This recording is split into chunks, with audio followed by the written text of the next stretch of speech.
여러분 안녕하십니까. 제18대 대통령 선거 후보자 토론회 2차 토론회 사회를 맡은 황상무입니다. 대통령 선거가 오늘로서 이제 꼭 90회 앞으로 다가왔습니다. 대한민국을 이끌 새 대통령은 과연 어떤 철학과 비전 그리고 정책을 갖고 있는지 궁금하지 않을 수 없는데요. 오늘은 경제 분야를 주제를 중심으로 앞으로 2시간 동안 토론을 벌이도록 하겠습니다. 오늘 또 새누리당의 박근혜 후보, 그리고 통합진보당의 이정희 후보, 또 민주통합당의 문재인 후보 세 분 자리에 나오셨습니다. 참고로 후보자의 좌석과 발언 순서는 사전에 추첨에 의해서 결정됐음을 말씀드리겠습니다. 토론에 앞서 먼저 주제와 진행 방식을 설명드리겠습니다. 먼저 세 분의 기조 연설을 듣고 이어서 대통령의 역량에 관해서 사회자 공통 질문을 드리겠습니다. 세 차례에 걸쳐서 주제별로 각자 답변을 듣고 또 후보 간의 상호 토론을 벌이겠습니다. 이어서 국민 공모 질문에 대한 답변과 자유 토론을 벌이고 마지막으로 마무리 발언을 한 분씩 듣도록 하겠습니다. 후보들께 당부의 말씀을 좀 사전에 드리겠습니다. 이 자리는 대통령 후보로서 국정에 대한 성찰과 또 깊은 고뇌 그리고 또 식견과 경륜을 검증해보는 자리입니다. 대한민국 대통령 후보로서 품격이 묻어나는 수준 높은 토론을 진행해 주실 것을 부탁드리겠습니다. 주어진 발언 시간 내에 선정된 주제 범위 안에서 토론을 해주시고 또 비방이나 허위사실 공표 등 위법한 발언은 삼가해 주시기 부탁드립니다. 시청자들께도 부탁을 드립니다. 오늘 토론회를 스포츠 경기 관람하듯이 재미있게 보시되 채점표를 하나 만들어서 여러분들 나름대로 후보들이 제시하는 정책의 현실성 여부나 또는 인간적인 매력 등 각자 항목을 만들어가지고 점수를 한번 매겨보시기 바랍니다. 자, 그러면 후보들의 기조 연설로 토론회를 시작하도록 하겠습니다. 시간은 각각 2분씩 드리겠습니다. 먼저 새누리당 박근혜 후보입니다. 국민 여러분 안녕하십니까? 갑자기 강추위가 와서 오늘도 많이 힘드셨죠? 이렇게 추운 겨울날에도 고생을 하고 계시는 우리 장병 여러분들을 생각하면 정말 감사하다는 생각이 듭니다. 자식을 군대에 보내놓고 우리 어머니들께서 가슴을 졸이면서 그 자식들을 생각하실 것입니다. 저도 마음을 졸이면서 우리 국민의 삶이 어렵고 또 경제가 어려워서 마음을 졸이고 있습니다. 지금 세계 경제가 급변하고 있고 또 글로벌 경제 위기가 다가오고 있습니다.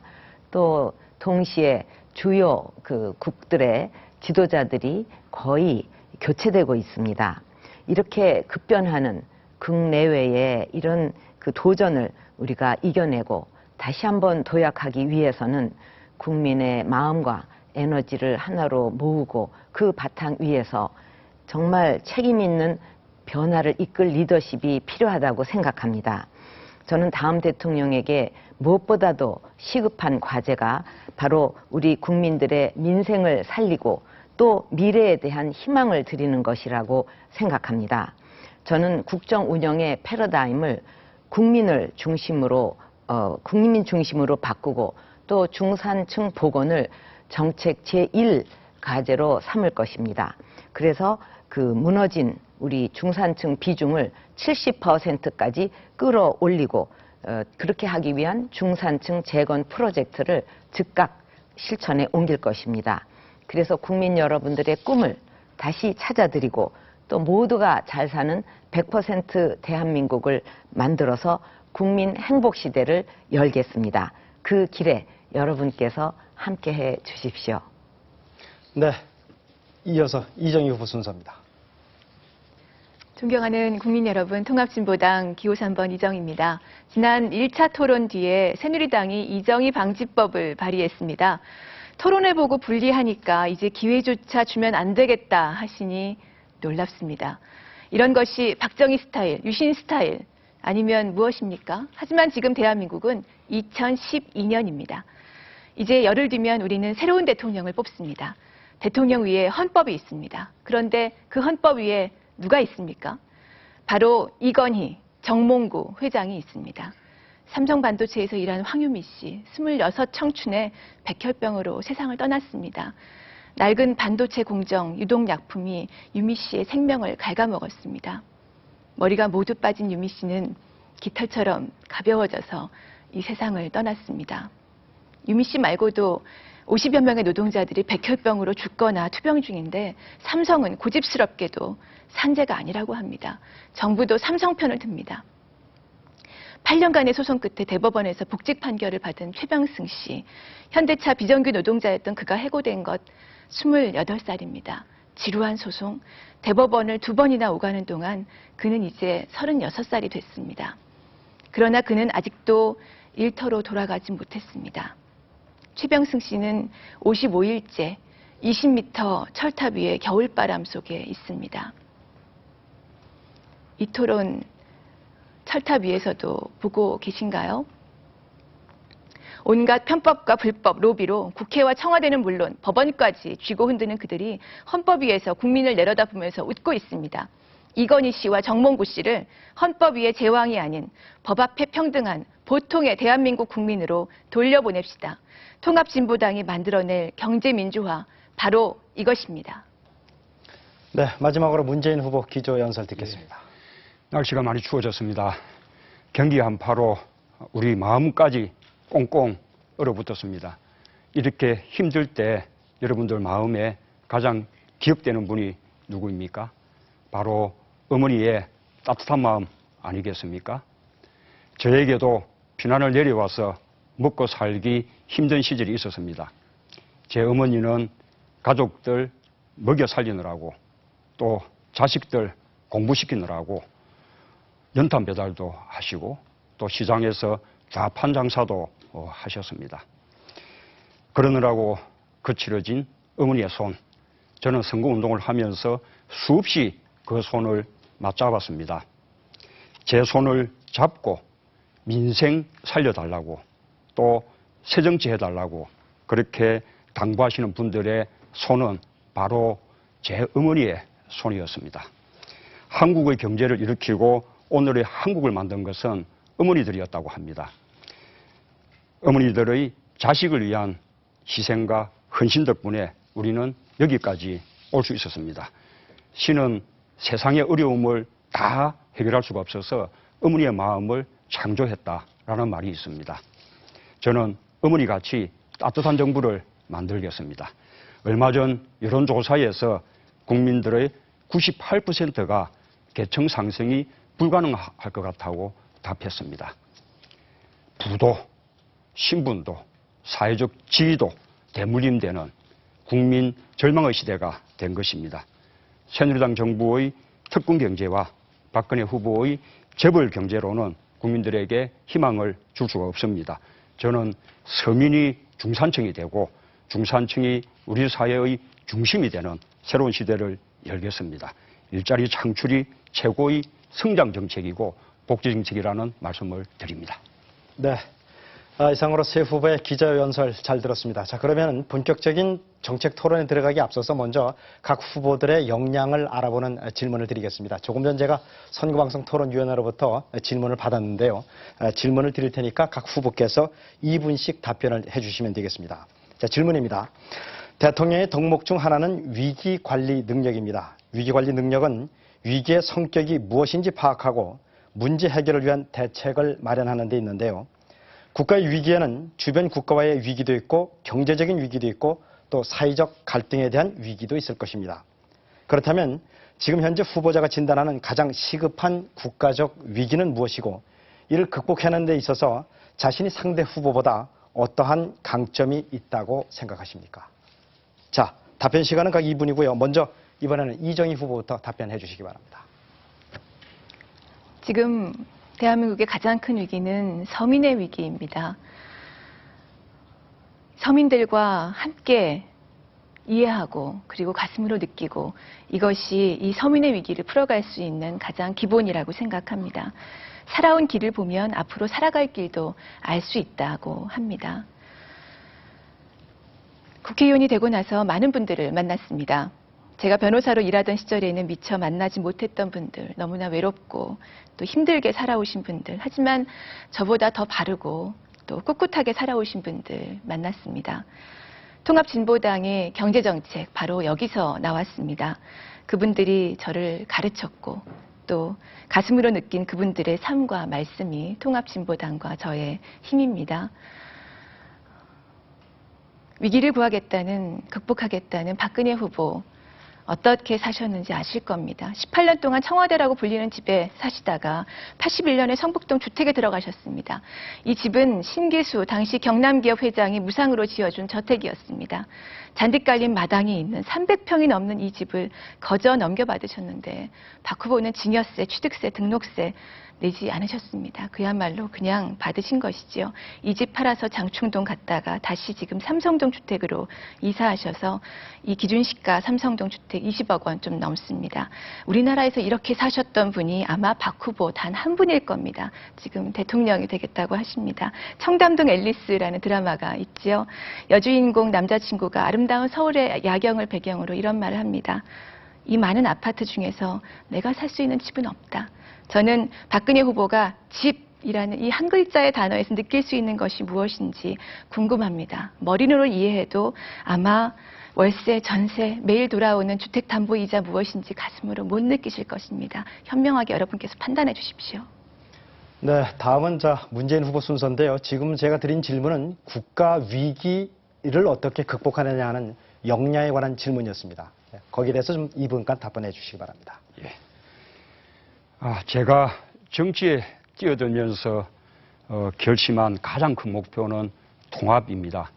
지금 우리 사회는 지역, 계층, 이념, 그리고 세대 갈등 등으로 논바닥처럼 갈라졌습니다. 왜 이렇게 갈라졌습니까? 편가르기 정치, 극단적인 대결과 정오의 정치 때문입니다. 지금 가장 필요한 리더십은 통합입니다. 통합의 출발은 대화와 타협입니다. 소통입니다. 저는 인권 변호사로 평생 사회와 소통해 왔습니다. 청와대에서 일할 때는 용산 미군기지 이전, 천승산 터널, 사패산 터널, 새만금 공사, 원전 폐기물 처리장 문제 등 수많은 갈등을 조정한 경험이 있습니다. 어디서부터 문제가 꼬였는지 잘 알 수 있었습니다. 저는 시민 세력과 통합해서 정치를 시작했습니다. 당을 혁신하고 안철수, 심상정 후보와 단일화를 이루었습니다. 국민연대와 힘을 합쳐 국민 후보가 됐습니다. 늘 위기라고 하면서 국민을 위협하고 또 다른 사람과 소통하지 못하는 불통의 리더십으로는 통합할 수가 없습니다. 자기만 옳은 사람은 정말 위험합니다. 부자 감세, 4대강 사업 잘 보시지 않았습니까? 지금까지 지켜온 한결같은 자세로 대화하겠습니다. 공감하고 소통하겠습니다. 진보와 보수의 틀을 뛰어넘는 대통합을 이루겠습니다. 싸우기만 하는 정치 끝내겠습니다. 대통합 국민내각으로 시민의 정부를 만들겠습니다. 우리 정부에서 우리 역사에서 한 번도 경험하지 못한 상생과 화합의 정치를 꼭 하겠습니다. 감사합니다. 네, 국가 위기 관리 능력에 대한 답변을 좀 듣고 있습니다. 박근혜 후보 순서입니다. 예, 저는 지금 가장 큰 위기가 민생의 위기, 또 갈등과 분열의 위기라고 생각합니다. 요즘 전국을 다니면서 많은 분들을 만나 뵙고 있는데 만나는 분마다 정말 살기 힘들다, 좀 살림살이 좀 나아지게 해달라 하는 말씀들을 많이 하십니다. 생활비에 또 아이들 교육비에 이자 부담에 돈 들어갈 곳은 많은데 이 주머니 사정은 나아지지 않고 하루하루가 정말 힘들다고들 말씀하십니다. 자영업 하시는 분들은 또 돈이 안 돈다고 이렇게 힘들어 하십니다. 제가 정치를 15년 동안 하면서 정말 많은 분들을 만났습니다. 아마 저만큼 많은 국민 여러분을 만나 뵌 사람도 드물 것입니다. 그러면서 저는 국민 여러분이 뭐를 원하시는지 그 말씀하시는 거 현장의 목소리를 전부 적으면서 그거를 다녀와 가지고는 일일이 예산에도 반영하고 정책에도 반영하고 물론 뭐 야당 시절에 그 일일이 다 하지는 못했지만 그것을 최대한 노력하고 정당 사상 처음 약속 실천 백서라는 것도 만들었습니다. 그렇기 때문에 저의 정치는 항상 민생을 정치의 핵심으로 삼아왔습니다. 그리고 또 당이 그 극심한 위기에 빠졌을 때 2번이나 그 위기를 극복한 경험이 있고 또 고맙게도 국민 여러분이 다시 믿음과 신뢰를 보내주셔서 또 그 위기를 극복한 적도 있습니다. 저는 그런 경험을 바탕으로 해서 이제 국민의 마음을 하나로 모으지 않으면 국가 발전도 위기 극복도 어렵다는 생각으로 국민 대통합위원회를 만들어서 어떻게든지 우리의 국민의 역량과 힘을 하나로 모으겠다는 그런 실천을 하고 있습니다. 앞으로도 신뢰와 통합의 정치로 100% 대한민국을 만드는 데 최선을 다하겠습니다. 네. 자, 이렇게 해서 세 분 후보자들로부터 국가 위기시, 대통령이 됐을 때 국가 위기시 이를 어떻게 극복해 나갈 수 있겠느냐 하는 답변을 들었습니다. 자, 그러면 지금부터는 본격적인 토론에 들어가도록 하겠습니다. 주제는 경제 분야입니다. 사회적 공통 질문에 대해서 후보자들께서 각각 답변을 한 번씩 하시고 이에 대해서 질문과 답변을 반복하는 상호 토론 순서로 이어가도록 하겠습니다. 그러면 먼저 사회적 공통 질문을 드리겠습니다. 세계 경제는 지금 글로벌 경제 위기라고 할 만큼 심각한 경기 침체를 겪고 있습니다. 우리나라도 예외가 아니어서 올해 경제 성장률이 3% 아래로 내려갈 것이 확실시되고 있습니다. 또 그래서 앞으로 수년간 이 같은 불황이 계속될 것으로 예상됩니다. 일반 국민들은 물론이고 중소기업이나 자영업자 심지어 상당수의 대기업들도 어려움을 토로하고 있습니다. 자, 후보들께서는 대통령이 되시면 경기 침체를 해소하기 위해서 어떤 경제 정책을 쓸 것인지 또 어디에 우선순위를 둘 것인지 말씀해 주시기 바랍니다. 답변 시간은 1분 30초씩입니다. 이번에는 먼저 문재인 후보부터 말씀해 주시죠.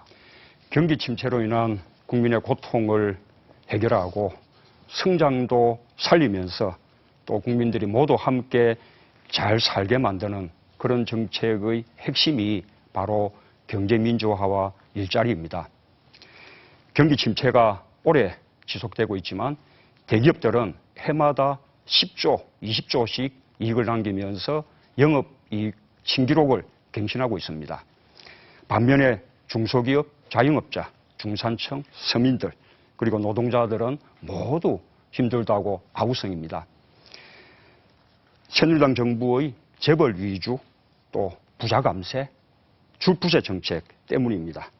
이제 재벌이 골목까지 들어와서 빵집, 떡볶이, 순대 장사 그리고 커피숍까지 하고 있습니다. 이래서는 중소기업과 골목 상권이 살아날 수가 없습니다. 정부가 성장을 추진하는 것은 국민 모두가 잘 먹고 잘 살게 하기 위한 것입니다. 성장의 혜택이 골고루 돌아가도록 경제 민주화해야 합니다. 그래야 중산층 서민들의 소득이 늘어나고 또 소비가 늘어나고 내수가 살아나서 경제가 성장하는 선순환을 이룰 수 있습니다. 또 그래야 일자리가 많이 만들어질 수 있습니다. 제가 경제 민주화 또 일자리 정책에 국가 경제 정책의 최우선 순위를 두겠습니다. 감사합니다. 네, 이번에는 박근혜 후보로부터 말씀 듣겠습니다. 경기 침체를 극복하기 위해서 해소하기 위해서 저는 단기 대책과 장기 대책으로 나누어서 생각해 볼 필요가 있다고 봅니다. 단기 대책으로는 우선 돈이 돌아야 합니다. 몸속에도 피가 이렇게 돌아야 몸이 건강하듯이 우리 경제도 돈이 돌아야만 경기가 살아날 것입니다. 그래서 그 해결 방법으로 가계부채 문제 해결하고 또 부동산 거래 활성화하고 또 중소기업과 자영업을 집중 지원을 해서 우리 서민들 주머니 두툼하게 해드리면서 얼어붙은 소비와 내수가 그 내수의 온기가 돌게 하겠습니다. 장기적인 대책으로는 우리 경제의 체질을 개선해야 됩니다. 그리고 새로운 성장 동력을 창출해야 됩니다. 그것은 마치 우리 몸의 기초 체력을 튼튼하게 하는 것과 같습니다. 그 방법으로 저는 과학기술 또 정보통신 기술을 전 산업에 적용하고 또 융합해서 제조업의 경쟁력도 살리고 또 서비스 산업의 생산력도 높임으로써 새로운 일자리를 창출하겠습니다. 그리고 이제는 인적 자본, 사회적 자본에 대대적인 투자를 해서 우리 경제가 이렇게 모방형이 아니라 이제 선도형으로 나가야 되고 또 중소기업을 육성해서 수출과 내수가 함께 가는 이런 쌍끌이 경제로 만들겠습니다. 네, 지금은 경제정책에 대한 질문과 답변을 듣고 있는데요. 제 질문의 요지는 경기 침체를 어떻게 해소할 것인지 또 어디다가 정책의 우선순위를 둘 것인지 하는 것입니다. 이번에는 이정희 후보 답변해 주십시오. 우리 경제 어렵지 않다던 때가 언제 있었던가요? 재벌 기업들 호황이어도 정부, 보수 언론, 재벌은 늘 지금이 어렵다, 위기다, 모두 허리띠 졸라매자 이런 말을 되풀이해왔습니다. 지금도 마찬가지입니다. 삼성전자 주가가 오늘 사상 최고를 경신했습니다. 그런데 재벌 대기업 위기라고 할 수 있겠습니까? 지금 위기에 처한 사람들, 정말 어려운 분들 재벌이 아니라 서민들이지요. 도대체 왜 이렇습니까? 15년 전에 IMF 사태로 정리해고제도 들어와서 확대되고 비정규직이 정규직을 대체했습니다.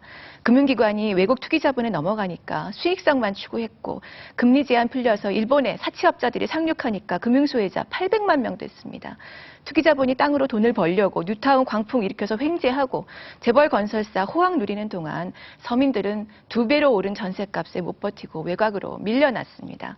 IMF를 빌미로 서민들에게는 더 양보하라고 하면서도 투기자본과 재벌은 호주머니를 채웠고 이제 급기야는 들어올 때도 자유롭게 빠져나갈 때도 마음대로 나가겠다고 한국 법까지 바꾸겠다고 한미 FTA 밀어붙여서 새누리당 날치기로 통과시켰습니다.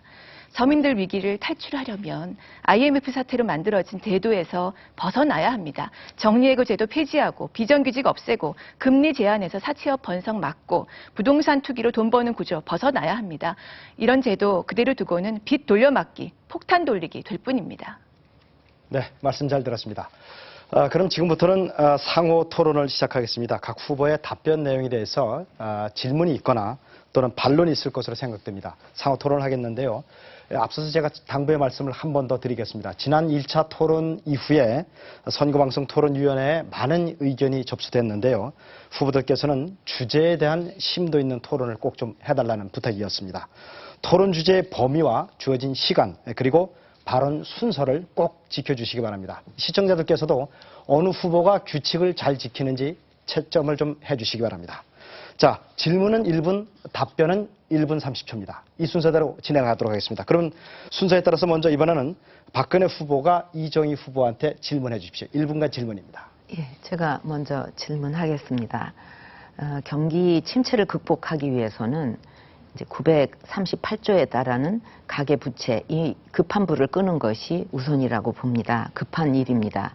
그래서 저는 320만 명의 그 금융채무 불이행자들을 구제하기 위해서 18조 원 규모의 기금을 설치하고 그것을 그 장기로 나눠서 상환하도록 바꿔주고 또 일반 채무자 경우에는 50%, 기초수급자 경우에는 최대 70%까지 채무를 감면해주는 대책을 세웠습니다. 이 후보님도 그 상환 능력이 없는 채무자의 그 채무 인수와 처리를 그 약속했지만 구체적인 방법에 대해서는 언급이 없습니다. 가계부채 문제를 해결하기 위해서 이 후보께서 갖고 계신 구체적인 방안이 무엇인지 또 재원은 어떻게 마련하실 것인지 답변해 주시기 바랍니다. 네, 이정희 후보 1분 30초간 답변하실 수 있습니다. 네. 이 기초수급자에 대해서 70% 채무 감면을 하시겠다고 하셨는데 기초수급자들이 대체로 이런 빚을 지게 되는 이유들이 생활비, 의료비 또는 드물게 또 학자금 이런 경우들이 있습니다. 이런 분들이 실제로 70%를 감면해 준다고 해서 나머지 30%를 갚을 수 있는 수준일까요? 저는 정말 문제를 해결하시려면 기초수급자에 대해서는 100% 감면해 주시는 것이 맞다고 생각합니다. 그만큼 이 한국 사회 IMF 체제 하에서 15년 동안 내려갔던 분들에 대해서는 저희가 이제 IMF 체제를 극복하는 차원에서라도 그것을 이제 기초수급자에 대해서는 채무 감면해드릴 필요가 있다. 이렇게 보고 있습니다. 적극적인 공적 자금 투입이 필요합니다. 또한 농가 부채에 대해서는 아마 오래전에 박정희 대통령 시절에도 농가 부채 문제에 대해서는 탕감이라든가 이런 조치들이 아마 있었던 것으로 기억하는데요. 적극적으로 농가 부채에 대해서는 탕감 정책을 발표하시는 것이 또 기초생활 수급자에 대한 정책으로도 맞다고 생각합니다. 저희는 또한 서민은행을 만들 계획을 가지고 있습니다. 지금 국책은행들을 민영화하고 외국 자본이 66.2% 지분을 가지고 있는데 외국 투기 자본에 팔 것이 아니라 서민은의 역할을 제대로 해서 그래서 이분들이 자립할 수 있도록 그런 관계망들을 만들어 나가는 것이 굉장히 중요하다고 보고 있습니다. 그런 재원들은 저희는 고소득자에 대한 증세로서 만들어낼 것입니다. 네. 이번에는 질문과 답변 순서를 바꾸겠습니다. 이번엔 이정희 후보가 박근혜 후보에게 1분간 질문하시고 박근혜 후보는 1분 30초간 답변하시면 되겠습니다. 질문하시죠. 네, 제가 그 기초생활수급자 그 채무 감면 문제를 말씀드렸는데 이 기초생활수급자들이 일을 하면 기초생활수급은 이제 안 해도 되도록 적어도 일을 하면 먹고 살 수 있어야 되지 않겠습니까? 최저임금이 그래도 너무 낮습니다. 그래서 사실상 먹고 살기가 어렵습니다. 대학이나 대형 병원 이런 청소용역 노동자들 아무리 일해도 월급이 오르지를 않거든요. 왜냐하면 다 이 원청에서 최저가 입찰만 하니까 다 용역업체들은 다 저희 이 최저임금만 하죠. 그 최저임금을 올려야 이분들 월급이 올라가는데 8월 7일 날 새누리당 대선 후보 경선 토론회에서 박 후보께 이런 질문 왔었죠. 최저임금 얼마인지 아시냐? 대답 못 하셨는데 여쭙고 싶습니다. 지금 최저임금 얼마인지, 내년 최저임금은 얼마인지, 또 최저임금도 못 받는 노동자들 얼마인지 그동안 좀 파악하셨는지요? 예. 그 최저임금과 관련해가지고 그 당시에 그 아르바이트 하는데 평균 시급이 얼마냐고 이렇게 제가 들었습니다. 원래 저한테 온 질문이 아니고 옆에 질문이 갑자기 저한테 넘어오는데 저는 평균 시급이라는 걸로 생각을 하고 그렇게 얘기를 해서 그때 장면을 보시면 알 겁니다. 그래서 그것이 다 이미 설명이 나갔는데 뭐 그때 아마 그거를 잘 못 보시고 그 잘못된 그 정보만 가지고 얘기를 하시는 것 같습니다. 최저 임금에 대해서 그 모른다는 거는 말이 안 되죠. 예. 얼마인가요?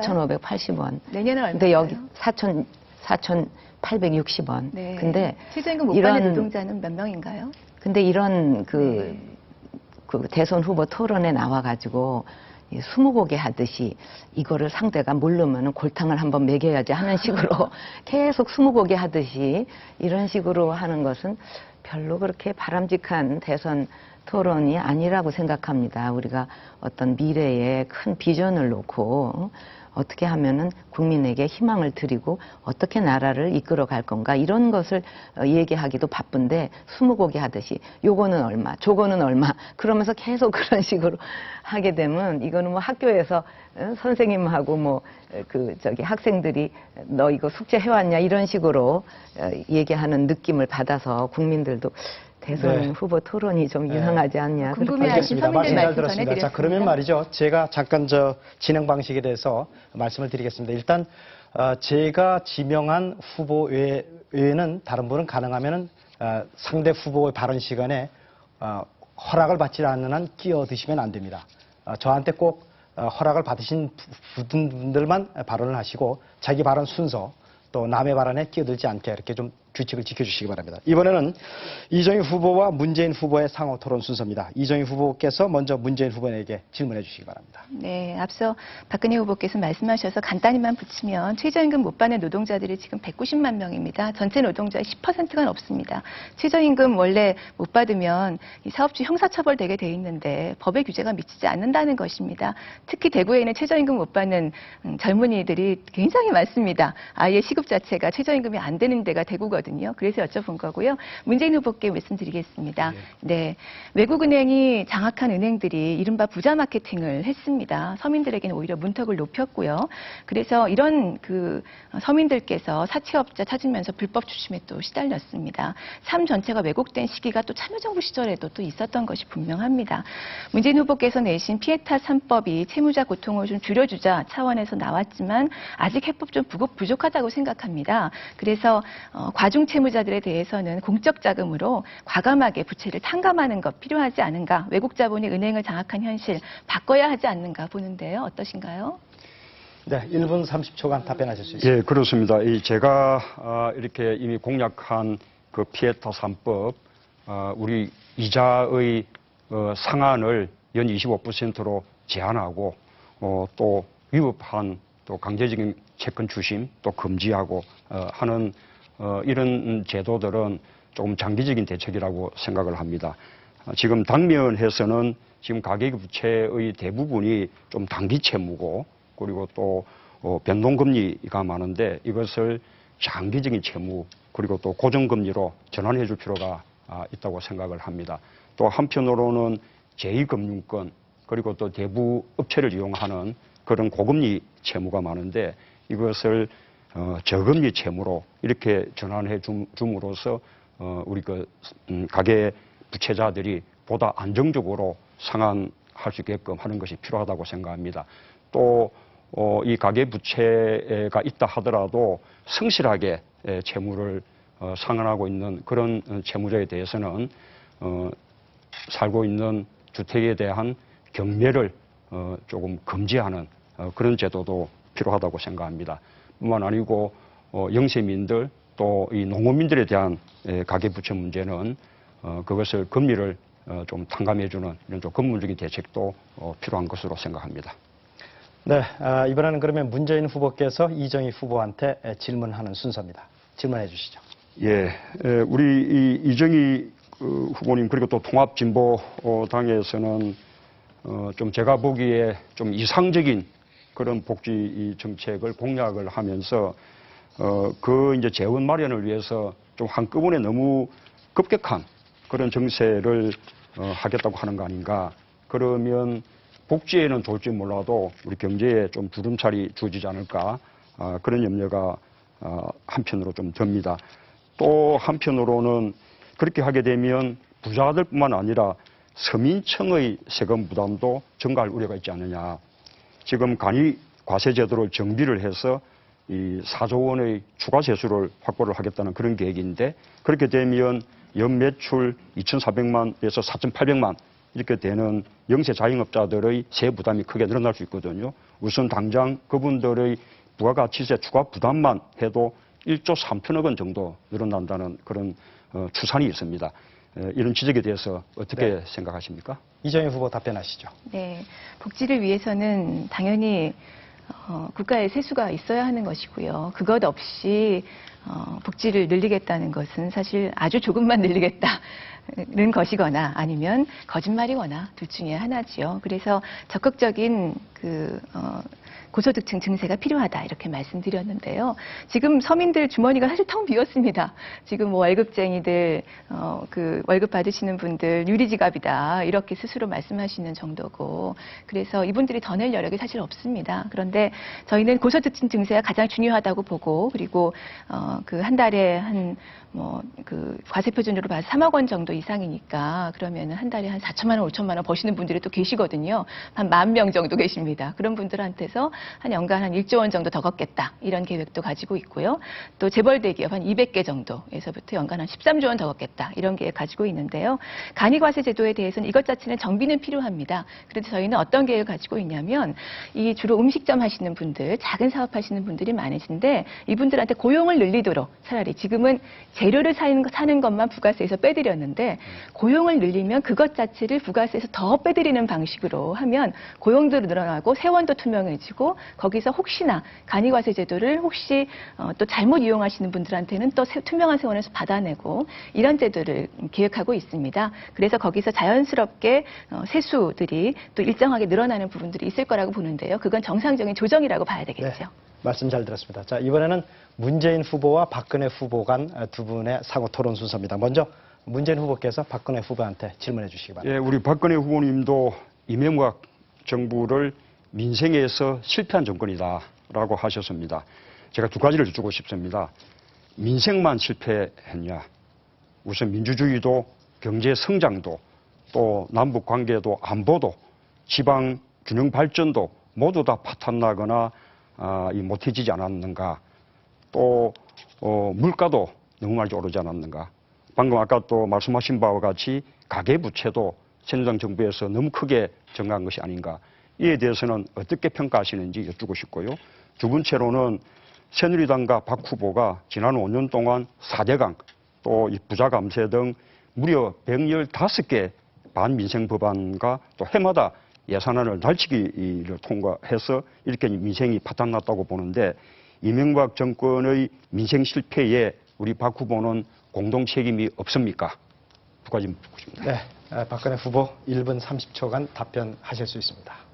예, 그 참여 정부 때 얘기를 먼저 안 할 수가 없는데 지금 문제가 되고 있는 그 부동산 그 폭등으로 그 거품이 꺼져서 지금 문제가 되고 있지만 그때 부동산 값이 최고로 뛰었고 역대 또 양극화도 가장 심해졌고 또 지금 굉장히 지금 우리 시급한 문제의 하나로 생각하고 있는 등록금도 역대 최고로 올랐습니다. 그러면 그래가지고 그냥 경기가 침체가 되고 해가지고 사실은 그 당시에 이제 이 정부가 들었을 때 그런 거에 대한 국민들의 그 원망 이런 걸로다가 그 정권이 바뀌었다고 보는데 지금 말씀하시는 그런 내용들은 사실은 뭐랄까 그 당시에 이루어졌던 것에 연장선상에서 지금도 고통을 받고 있는 것이 상당히 많습니다. 그리고 부자 감세라고 앞에다 부자자를 붙이시는데 사실은 그 감세의 거의 반 이상은 그 중산층 내지는 서민, 중소기업 이런 데 돌아갔다는 점을 제가 말씀을 드리고 싶습니다. 그리고 또 이게 공동 책임이 없느냐 그러시는데 사실은 지난 5년 동안 그 야당에서 맨날 무슨 일이 있으면은 그 박근혜가 답해라. 박근혜는 어떻게 생각하냐. 박근혜는 네. 이 정부가 불법 사찰했다. 이러면서 후보님? 계속 네. 그렇게 하신 거 기억나세요? 답변 시간은 이제 다 됐습니다. 예. 예. 자, 이제 박 후보께서 문재인 후보님한테 1분간 질문을 하실 수 있습니다.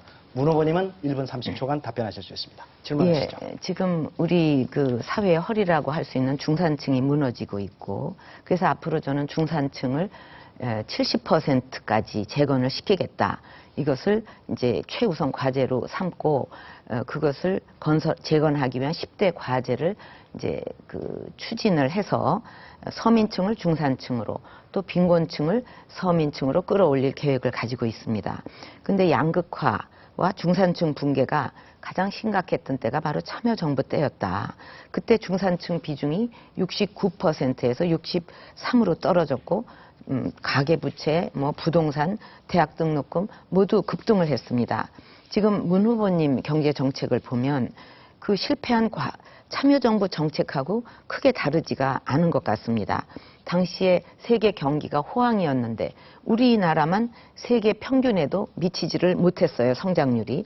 그러면 그렇게 호황일 때도 우리 성장률이 세계 평균도 못 미쳤다면 지금 이런 네. 위기에서 어떻게 양극화를 네. 해소하실 것인지. 질문 요진 다 나온 예. 것 같습니다. 예. 자, 문 후보님 답변하시죠. 예, 참여정부가 민생을 충분히 보살피지 못했다. 또 양극화도 충분히 대응하지 못했다. 그런 지적은 저도 겸허하게 받아들입니다. 그러나 참여정부와 지금 이명박 정부를 비교해 보면 그 양극화도 민생 파탄도 이명박 정부에서 훨씬 심해진 거 아닙니까? 그 온 국민들이 다 알고 있는 바죠. 뿐만 아니라 참여정부가 민생을 제대로 이렇게 하지 못했던 부분은 이미 2007년 대선 때 다 충분히 심판받았죠. 지금은 2012년 18대 대통령 선거지 않습니까?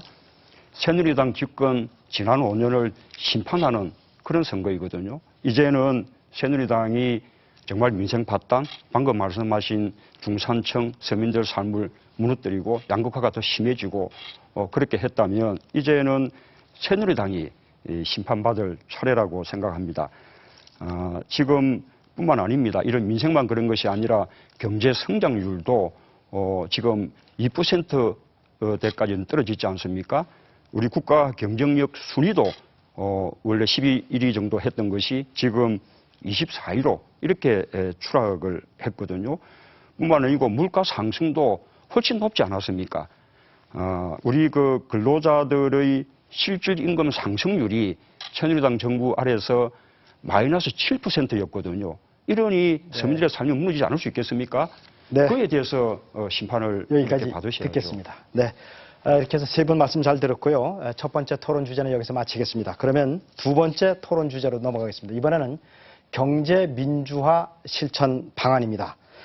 이번 주제도 역시 사회적 공통 질문 후에 각 후보자의 답변을 들은 후에 다시 또 세 분의 상호 토론을 이어가도록 하겠습니다. 그럼 먼저 사회자 공통 질문을 드리도록 하겠습니다. 여야 후보 모두 경제 분야에서 공통으로 내걸고 있는 것이 이른바 경제 민주화입니다. 그런데 내용을 들여다보면 실현 방안은 적잖이 다름을 느낄 수가 있습니다.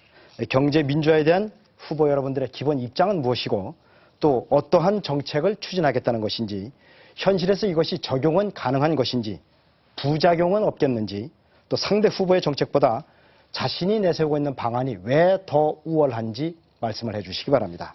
답변 시간은 역시 1분 30초씩 드리겠고요. 이번에는 이정희 후보부터 답변해 주시기 바랍니다. 네, 새누리당도 경제민주화를 말씀하시는데 재벌에게 트럭으로 정치자금 받고 또 재벌에게 은행 주는 법안, 또 몇 조씩 세금 깎아주는 법안, 날치기로 밀어붙인 새누리당이 말하는 재벌개혁이 과연 어울리기나 하는 것인지 모르겠습니다. 조직폭력배가 착하게 살자 팔뚝에 문신 새겨놓은 거하고 무엇이 다릅니까? 재벌 해체하자는 것이냐, 이런 질문 종종 받습니다. 분명히 말씀드립니다. 통합진보당은 재벌 해체하자는 것입니다. 반드시 하겠습니다. 재벌, 옥스퍼드 사전에도 올라있는 말입니다. 일제에 상납하고 미군정에 줄대가면서 탄생했습니다. 박정희 대통령과 정경 유착해서 사카린, 냉장고, 밀수해가면서 성장한 재벌이 바로 재벌의 대표 삼성입니다. 정경 유착과 부패의 뒤에는 언제나 재벌이 있었습니다. 1%의 지분을 가지고 100%의 권한을 행사하면서 제왕으로 군림합니다. 이런 질서를 그대로 둔 채 개혁과 진보 가능하겠습니까? 재벌 체제, 그래서 바꾸자는 겁니다. 재벌에게 넘어간 권력을 국민에게 돌려주고 그리고 서민에게 돌아갔어야 할 몫을 제대로 분배하는 것이 재벌 해체, 그리고 경제 민주화입니다. 대수술이 필요합니다. 적당히 해서는 안 됩니다. 갖고 있는 지분만큼 권한을 행사하도록 해야 합니다. 더 이상 특권 허용하지 말아야 합니다. 서민경제 재분 삼아서 자기 이익 추구하는 일 없어야 합니다. 이건희 회장이 부를 세습시키는 것, 박근혜 후보가 권력 대분림 하겠다는 것하고 무엇이 다릅니까? 이런 사회 민주주의 없고 희망도 없고 경제 살아날 수 없다고 생각합니다. 네, 이정희 후보 말씀 드렸고요. 이번에는 문재인 후보 말씀 듣겠습니다. 예, 우리 경제의 성장률이 뚝 떨어졌습니다. 우리나라 성장 잠재력이 한 4%가 넘는데요. 지금 2%대로 뚝 떨어져 버렸죠. 세계적인 경기 탓도 있지만 우리의 시장 경제가 공정하지 못하고 병들었기 때문입니다. 우리나라에서는 80년대 이후에는 이 창업한 민간 기업 중에 10대 재벌은 고사하고 30대 재벌 기업으로도 이렇게 성장한 기업이 없습니다. 그 미국을 보면 애플이나 마이크로소프트, 구글 같은 그런 기업들이 최상위 기업으로 급성장하지 않았습니까? 이 재벌은 온갖 특혜로 그렇게 성장을 하고 성장의 사다리를 걷어차서 중소기업의 성장을 막고 이제는 그 영역까지 침범하고 있는 거죠. 그 때문에 시장 경제의 장점이 죽었습니다. 재벌 개혁하고 시장 경제의 공정한 경쟁 질서를 확립해서 시장 경제의 장점을 살리는 것이 곧 경제 민주화입니다. 소수 재벌만이 아니라 국가 경제 공동체 구성원 모두가 함께 성장하도록 해서 국가 경제의 토대를 튼튼하고 또 성장이 지속 가능하게 하자는 것이 경제 민주화입니다. 재벌 대기업이 빵집하고 떡볶이 순대까지 이렇게 했어야 되겠습니까?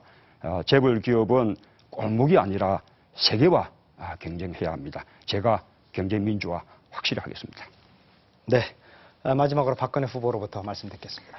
예, 제가 생각하는 그 경제 민주화는 우리 시장을 공정하고 투명한 이런 그 시장 경제를 바로 잡아서 확립해 갖고 누구나 열심히 노력하면 그마탄 보상과 대가를 받을 수 있고 또 자기의 꿈과 그 목표를 이룰 수 있다는 그런 확신을 갖게 하는 그런 환경을 만들자는 것입니다. 또 그렇게 돼야만 국민들이 중소기업이나 어디나 할 것 없이 정말 신바람이 나서 그 일을 할 것이고 또 우리 경제도 활력이 나고 경기에도 살아나지 않겠느냐 이렇게 생각을 합니다. 근데 경제 민주화에 있어서 대기업 개혁은 아주 그 중요한 부분입니다. 저는 대기업이 잘못하는 일은 철저하게 바로 잡을 것입니다. 대주주가 과도하게 자기의 사익을 추구하거나 또는 불공정 거래를 일삼거나 또 골목 상권까지 장악하는 이런 일은 저는 더 이상 못하도록 확실하게 막겠습니다. 또 대기업의 범법 행위에 대해서도 면죄부를 주는 일은 없도록 하겠습니다. 그런데 제가 만든 그 경제 민주화, 이것이 한 어떤 경제지가 이제 그 경제 민주화 공약이 비교가 됐는데, 제가 내놓은 그 경제 민주화 정책은 타 후보 것보다 약하게 보이지만 가장 파괴력이 있는 그 정책이다, 이런 평가를 내렸습니다. 그만큼 저의 그 경제 민주화는 실천 가능성이 높고 또 국민들에게 실질적인 도움을 드릴 수 있는 네. 그런 정책이라는 방증 네. 아니겠나 생각합니다. 잘 들었습니다. 자, 이렇게 경제 민주화에 대한 기본 입장과 어떤 실천 방안을 가지고 이것을 실천할 것인지에 대해서 세 후보로부터 말씀을 들었습니다. 그러면 여기에 대해서 상호 토론을 이어가도록 하겠습니다. 진행 요령은 조금 전과 똑같습니다. 질문은 1분이고 답변 시간은 1분 반씩입니다. 그러면 정해진 순서에 따라서 이번에는 먼저 문재인 후보가 이정희 후보에게 질문을 해주시기 바랍니다. 예, 이렇게 그 재벌 개혁이 우리 이 경제 민주화의 어떤 핵심이라고 그렇게 생각을 합니다. 그런데 지금 역시 통합진보당 그리고 또 이정희 우리 후보님은 그 점을 더 이제 강조하고 강도 높게 그렇게 좀 실현하기 위해서 이 재벌의 해체를 공약으로 지금 내걸고 있거든요. 저는 재벌은 뭐 응당 계획돼야 하지만 그렇다고 재벌이 갖고 있는 우리 경제에 대한 순기능, 또 세계 경제에서 이렇게 갖고 있는 어떤 세계적인 경쟁력, 이것까지 해쳐서는 안 되지 않을까, 그렇게 생각을 하거든요. 제가 생각하는 재벌 개혁의 목표는 이 재벌 기업이 국민들로부터 오히려 사랑받게 하는 것, 이렇게 그런 방향으로 가야 되지 않을까, 그렇게 생각합니다만 이 지적에 대해서 어떻게 생각하십니까? 네, 이정희 후보 답변하시기 바랍니다. 지금 이건희 회장이 며칠 전에 이재용 씨 아드님이신 이분을 삼성 이제 부회장으로 임명하셨다는 속보들이 뉴스에 많이 나왔죠.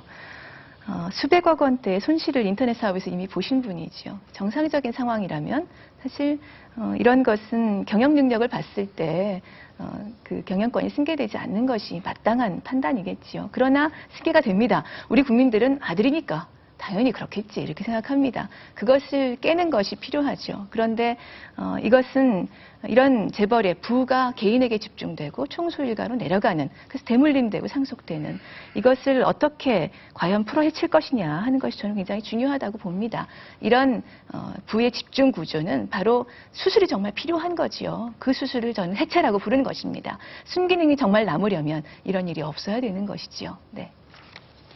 네, 시간이 좀 남으셨는데 일단 그러면 답변은 여기까지 듣는 걸로 하겠습니다. 그러면 이번에는 이정희 후보께서 문재인 후보에게 질문을 하실 차례입니다. 질문은 1분간, 답변은 1분 반입니다. 질문하시죠. 삼성 엑스파일 기억하실 겁니다. 중앙일보의 홍석현 회장이 삼성그룹 이학수 부회장에게 지난 97년 신라호텔에서 새누리당 전신인 신한국당의 이회창 후보 등에게 정치자금 주자, 이렇게 공모한 것이 밝혀진 사건입니다. 이회창 후보 얼마 전에 박근혜 후보 지지선언도 하셨는데요. 삼성이 검사들에게 뇌물 준 것 보고하는 내용도 이 엑스파일에 있었습니다. 이 사건을 통해서 삼성과 우리 사회 기득권층의 추악한 유착이 드러났고 온 국민이 분노했습니다. 지난번 첫 번째 토론회에서 문 후보님께서 참여정부의 삼성 장학생은 없었다고 말씀하셨는데, 그런데 삼성 엑스파일에 등장하는 중앙일보의 홍석현 회장, 삼성 이건희 회장의 큰 처남이신데 당시에 대선 자금 배달 관련돼 있지 않습니까? 참여정부 당시인 2005년에 주미대사 하셨고 엑스파일 사건으로 사임하셨습니다. 이것만으로도 참여정부와 삼성과의 관계 어땠는지 드러난 것 아닌가요? 네, 네. 문 후보님 답변 순서입니다. 저는 이 재벌 기업이나 대기업 자체가 문제가 아니라 총수들의 잘못된 행태, 그리고 이 비민주적인 지배구조, 또 의사결정 구조가 문제라고 생각합니다. 방금 말씀하신 내용들은 우리 사회의 어떤 정경유착 구조, 그리고 정치 권력과 재벌과 검찰 간의 어떤 특권 카르텔, 이 부분을 잘 지적해 주신 것 같습니다. 그 중심에 늘 새누리당이 있어 왔지 않습니까? 지금 이해창 후보가 이렇게 다시 박근혜 후보 진영에 합류한 것도 바로 새누리당의 어떤 DNA가 그런 정경유착의 어떤 뿌리 깊은 그 DNA에 토대에 있다라는 것을 다시 보여주는 것이라고 생각합니다. 참여정부 때 재벌 개혁을 제대로 하지 못했다라는 지적 역시 제가 받아들입니다. 그때 그 당시에 저는 정책을 담당하는 사람이 아니었습니다만 참여정부가 전체적으로 그에 대한 인식이 부족했다고 생각합니다. 그러나 이제는 경제민주화가 시대적인 화두가 됐고 그다음에 그 구체적인 방안으로 재벌개혁이 꼭 필요하다는 점에 대해서는 우리가 인식을 같이 하고 있기 때문에 이제는 제대로 할 수 있겠다고 그렇게 말씀드릴 수 있을 것 같습니다. 네. 이어서 박근혜 후보와 문재인 후보 간의 상호 토론을 듣도록 하겠습니다. 먼저 박근혜 후보께서 질문을 하시고 문재인 후보께서 답변을 해주시기 바랍니다. 예. 문 후보님 경제민주화 핵심 공약을 보면은 이제 참여정부 시절에 약속하고도 지키지 않은 내용들입니다. 그러니까 당시 출총제를 폐지한다고 했다가 무력화시켰고 또 계열분리 청구제를 도입한다고 그랬다가 또 철회했고 공정위의 전속 고발권 폐지 약속도 지키지 못했습니다. 그러면 그때는 약속을 실천하지 않고 이번에는 왜 또 공약으로 내거셨는지 궁금합니다. 또 기존 순환 출자 금지도 3년 후에 결과를 보고서 조치를 하겠다는 말씀인데 대통령 임기 4년 차에 과연 그런 일을 하실 수 있겠는지 더군다나 이제 공동 정부를 구성하겠다고 하면서 거기에 그 참여한 분들이 그 기존 순환 출자 금지라든가 출총제라든가 또 계열 분리 명령제 같은 이런 핵심 정책에 대해서 문 후보님하고 반대 입장을 가지고 있습니다. 그러면 이런 약속들을 어떻게 지키실 것인지 답해 주시기 바랍니다. 네, 답변하시죠.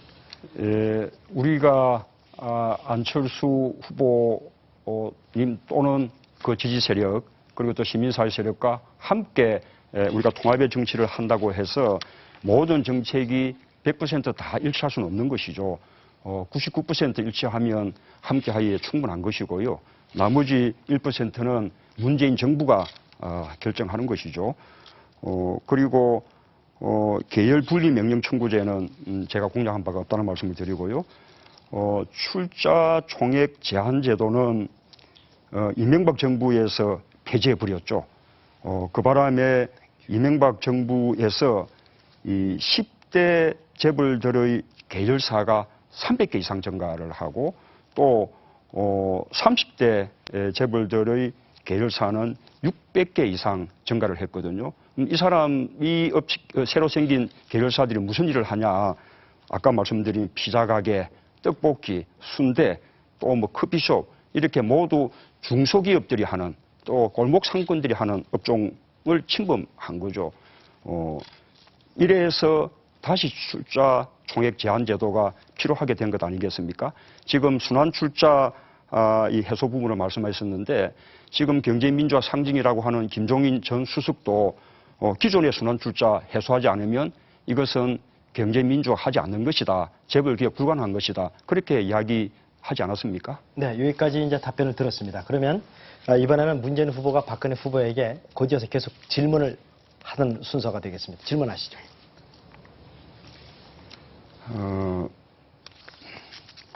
예. 지금 우리 박근혜 후보님은 지금도 줄부세를 주장하고 계시거든요. 지난번에 언론 인터뷰에서도 경제민주화가 줄부세와 맥을 같이 한다 이렇게 말씀을 하셨습니다. 그런데 이 줄부세라는 것이 바로 부자들, 재벌 대기업들 세금 줄여주고 또 재벌들에 대한 규제를 또 풀어주자. 이것이 바로 이명박 새누리당 정부가 지난 5년 동안 했던 부자 감세 정책 아니었습니까? 이 줄부세 정책이 부자 감세 정책과 무엇이 다릅니까? 그리고 이 줄부세 정책으로는 경제민주화를 할 수 없다라는 것이 지금 아까 말씀드린 경제민주화 상징이라고 내세우는 그 김종인 전 수석도 누누이 지금 지적하고 있는 바 아닙니까? 어떻게 생각하십니까? 예, 답드리기 전에 먼저 노무현 정권에서 출종제를 무력화시켰다. 이거는 제가 25%에서 그거를 45%로 이 완화한 거를 말씀드린 거고요. 또 우리 김종인 위원장님도 어제 인터뷰를 통해서 그 뭐 조금 의견의 차이는 있지만 경제 민주화에 대한 그 저의 그 의지는 확고하다. 그거 안 한다고 경제 민주화 안 되는 거 아니다. 이렇게 분명히 말씀을 하신 인터뷰를 보셨을 것이라고 생각을 합니다. 그리고 이제 줄푸세와 경제 민주화 이거는 저는 다르지 않다고 보는 이유가 줄에 해당하는 이 감세는 세율을 낮추자는 건데 이 현 정부 들어서 부자 감세라고 자꾸 말을 부자를 앞에다 붙이시지만 중산층과 저소득층 중심으로 해서 상당 부분 실현이 됐습니다. 이거는 또 푸에 해당하는 것은 규제를 푼다는 거고 세는 법질서를 세우자는 건데 이거는 여전히 유효한 거죠. 불필요한 규제를 풀어서 경제 활성화를 시킨다는 것은 나라 곳간을 채우는 일이니까 그것이 뭐 경제 민주화와 달라지는 것이 아니고 또 법질서를 공정하게 하는 거 이것도 경제 민주화의 기본이 된다고 생각합니다. 근데 지금 이제 우리나라가 뭐 성장이 됐다, 뭐 선진국에 가깝다 해도 그 성장의 온기가 골고루 퍼지지 못하는 이런 게 큰 문제라고 생각을 합니다. 그래서 이제 이것을 해소하기 위해서 저도 경제 민주화 이거 강력히 그 추진을 하려고 그럽니다. 네. 예. 네, 여기까지 말씀 들었습니다. 자, 두 번째 주제에 대한 상호 토론 마지막 순서는 이정희 후보가 박근혜 후보 간의 상호 토론을 듣겠습니다. 이정희 후보가 먼저 박근혜 후보에게 질문을 해주시죠. 저는 말은 바로 해야 된다고 생각합니다. 불필요한 규제를 풀어서 나라 곳간을 채우신 게 아니고 재벌 대기업 규제를 풀어서 재벌 곳간을 채우신 겁니다. 경제민주화를 말씀하시는데 그동안 문재인 후보한테 왜 왔다 갔다 했냐 이렇게 이런 취지로 물어보신 걸로 들리는데 그동안 새누리당이 계속 요구해왔던 것이 추진해왔던 것이 재벌 규제 풀라는 것이었잖아요. 그래서 풀렸잖아요. 추총제 없어졌잖아요. 그러니까 이 난리가 났던 거 아닙니까? 골목 상권 다 침범했던 것이지요. 그래서 경제민주화 말씀하시기 전에 정말 통렬한 반성이 필요하다. 이 줄푸세에 대해서 말씀드리고 단도직입적으로 재벌 순환 출자 그대로 인정하자고 하시는데 이거 결국 지금까지 벌어진 일 아무것도 손대지 말자 이겁니다. 그러면 왜 재벌 개혁 이야기를 꺼내시는지 말씀해 주시고 두 번째 온갖 탈법과 불법을 동원한 부의 대물림 지금 이재용 씨, 이건희 회장이 삼성그룹 물려주는 건데요. 이런 정당하지 않은 부의 세습, 경영권 세습 어떻게 막으시겠습니까? 네, 박근혜 후보 답변 기존 순서. 순환 출자가 뭐 경제 민주화의 다인 것 같이 이렇게 말씀하신 건 너무 과도하다고 생각을 합니다. 우선 지금 우리 그 글로벌 경제 위기가 닥치고 있고 또 우리 경제도 지금 상당히 어려운데 그동안에 어쨌든 순환 출자는 합법적으로 인정이 됐던 것이죠. 그걸 갖다가 지금 갑자기 이제 다 끊으라 고리를 그렇게 되면은 수조의 돈을 갖다가 이제 그 고리를 끊기 위해서 투입을 해야 되는데 저는 그렇게 되면 이게 법의 안정성, 그러니까 경제가 심리라고 그러는데 그때는 합법이라고 해놓고 이거를 다 지금 갑자기 아니라고 한다고 할 때 굉장히 이것이 경제에 주는 좀 나쁜 악영향도 생각해야 되고 또 그 돈을 갖다가 오히려 투자나 일자리를 만드는데 쓰게 되면 실질적으로 국민에게 도움이 될 거 아니냐. 그걸 갖다가 그 고리를 끊는 데에 다 쓰게 되면은 실질적인 국민의 도움도 안 될 뿐 아니라 또 거기에 딸린 수많은 식구들 또 그 협력 업체들 이런 사람들은 또 어떤 영향을 받겠느냐 하는 것도 또 생각을 해보셔야 된다고 봅니다. 저는요. 네, 박근혜 후보 시간이 조금 남았습니다만 답변이 충분한 것으로 보고 다음 순서로 박근혜 후보가 이번에는 이정희 후보에게 질문을 드리는 순서로 넘어가겠습니다. 자, 질문하시죠. 우리 이 후보님 그 대기업 집단 정책을 보면 우리 문 후보님하고 유사합니다. 매우 유사합니다. 출청제 도입, 또 기존 순환 출자 금지 등 차이가 이제 전혀 없어 보이는데 이 후보께서는 스스로 대기업 집단 정책의 목표를 재벌 해체로 규정하고 계십니다. 그런데 같은 공약을 내세우면서 문재인 후보께서는 재벌 해체가 아니다. 이제 이렇게 말씀을 하셔서 이게 어떤 분 말씀이 맞는 것인가 이제 제가 궁금하고요. 또 과도한 그 재벌 죽이기 정책은 결국 투자 위축으로 이어져서 잠재 성장률 저하라든가 일자리 감소로 이어지지 않겠는가 하는 생각입니다. 경제 민주화 중요한 과제지만 재벌 해체가 경제 민주화의 전부인 것처럼 주장하는 것도 문제라고 생각합니다. 오히려 중소기업이 중견기업으로 또 중견기업이 대기업으로 이렇게 성장해서 그 많은 그런 네. 아주 세계의 그 경쟁력을 가진 알겠습니다. 이런 그 기업들이 나오는 네. 게 경제 민주화가 돼야 되지 않냐 이렇게 생각합니다. 요즘은 충분히 전달된 것으로 생각됩니다. 이정희 후보 답변해 주시죠.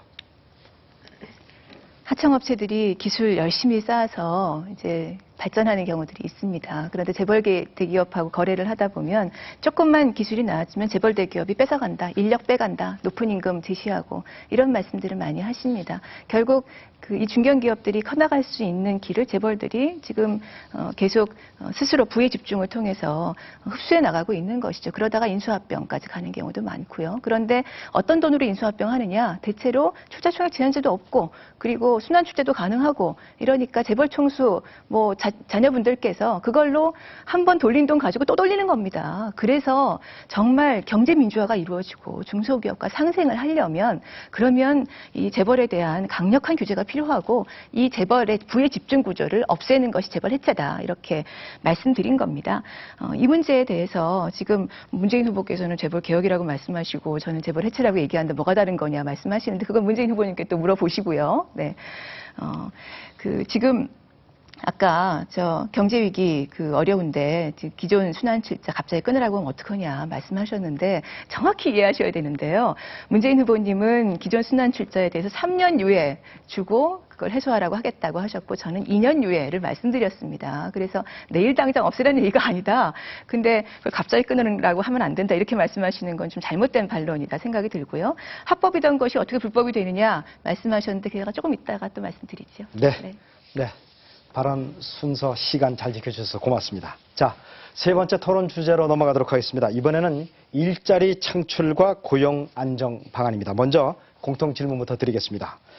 자, 여러분들도 다 잘 아십니다만 요즘 가장 중요한 국민들의 관심이 일자리를 많이 만들어서 청년 실업과 또 중장년 재취업 문제 등을 해결해 주는 것입니다. 문제는 좋은 일자리를 어떻게 만드느냐 하는 것인데요. 후보들께서는 일자리 창출에 대한 기본 입장을 밝혀주시고 또 청년 실업과 중장년 재취업에 대한 대책을 아주 구체적으로 좀 말씀해 주시기 바랍니다. 아울러서 비정규직 차별 해소를 비롯한 고용 안정 방안도 제시해 주시기 바랍니다. 답변 시간은 역시 1분 30초입니다. 이번에는 먼저 박근혜 후보부터 말씀해 주시기 바랍니다. 저는 늘지오 정책으로 일자리 문제를 해결하겠습니다. 그러니까 좋은 일자리는 새로 많이 늘리고 또 지금의 일자리는 지키고 또 일자리의 질을 끌어올리겠다는 뜻입니다. 청년 실업 이거를 해결하기 위해서 벤처 창업을 활성화하고 또 대학 내에 창업 활동을 적극 지원하려고 합니다.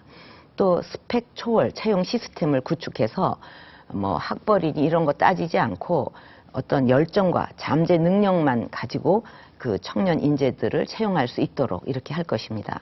또 중장년층 일자리 문제는 재취업 교육과 고용 정보 제공이 핵심입니다.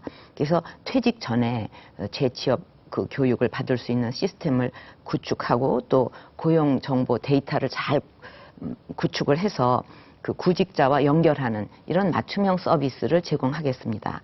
또 비정규직 차별 문제를 해결하기 위해서는 대표 신청 제도와 징벌적 금전 보상 제도를 도입하겠습니다. 그래서 지금까지는 괜히 차별을 얘기하다 불이익을 당할까봐 아무 말도 못했는데 근로자 대표나 또 노동조합이 당사자를 대신해서 이거 차별을 시정해달라 이렇게 할 수 있도록 하겠습니다. 그리고 또 회사가 그런 차별을 반복할 경우에는 손해액의 10배의 금전으로 보상하도록 하겠습니다. 그리고 아울러 공공 부분부터 모범을 보여야 되기 때문에 공공 부분부터 정규직으로 전환하도록 하겠습니다. 자, 이어서 이정희 후보 순서입니다. 말로는 뭘 못하겠습니까? 이명박 정부도 비정규 차별 없애겠다고 얘기했습니다. 비정규직 차별 없애기 위해서 대표 신청제도 하겠다 말씀하셨는데 노동조합이 신청하게 하겠다. 비정규직의 노동조합 가입률이 얼마나 된다고 보십니까? 1.9%입니다. 노동조합 가입하면 비정규직 잘립니다. 외주 용역 해지됩니다. 이것이 지금 우리나라 비정규직의 현실입니다. 이걸 똑똑히 아시고 정책을 세우셔야 한다고 생각합니다. 그동안 이명박 정부에서 있었던 일, 쌍용자동차, 한진중공업처럼 노동자 무더기 해고하고 유성기업, 만도처럼 민주노조 깬 것, 사측 어용노조 만든 것, 그리고 SJM, 한국 3M처럼 용역 깡패시켜서 노동자 폭행한 것 말고 도대체 무엇이 있었습니까? 박근혜 후보도 똑같습니다. 19대 국회 1호 법안 사내 하도급 근로자 보호 등에 관한 법률 내셨지만 비정규직 보호법이라고 말씀하셨지만 국가인권위원회에서도 이미 이것은 불법 파견 만드는 법이다 이랬습니다. 재벌보호법입니다. 현대차 비호법입니다. 법원에서 현대차가 지니까 이제 아예 법을 바꿔주는 그런 로비스트로 새누리당이 등장하신 겁니다. 도대체 왜 이렇습니까? 18대 국회 1호 법안 종부세 감세 법안이었죠. 19대 국회 1호 법안 새누리당 역시 재벌보호법입니다. 저희 진정성 입증해 보이시도록 요청드립니다. 저희가 정말 절실하게 요구합니다. 쌍용차 국정조사 대선 전에 약속하십시오. 이래야 노동 문제 풀립니다. 두 번째, 학교 비정규직 노동자 정규직화 법안 호봉제 예산 정부가 반대한다고 하는데 새누리당이 통과시키시면 바로 여기에서 진정성이 인정되고 노동 문제 풀립니다. 여기까지 듣겠습니다. 자, 마지막으로 문재인 후보 순서입니다. 예, 저는 일자리 대통령이 되겠다고 국민들께 오래전부터 약속을 드렸습니다. 좋은 일자리가 최고의 복지고 또 지속 가능한 성장의 기반이 됩니다. 성장만 하면 일자리가 저절로 생겨나던 그런 시대는 이미 지났습니다.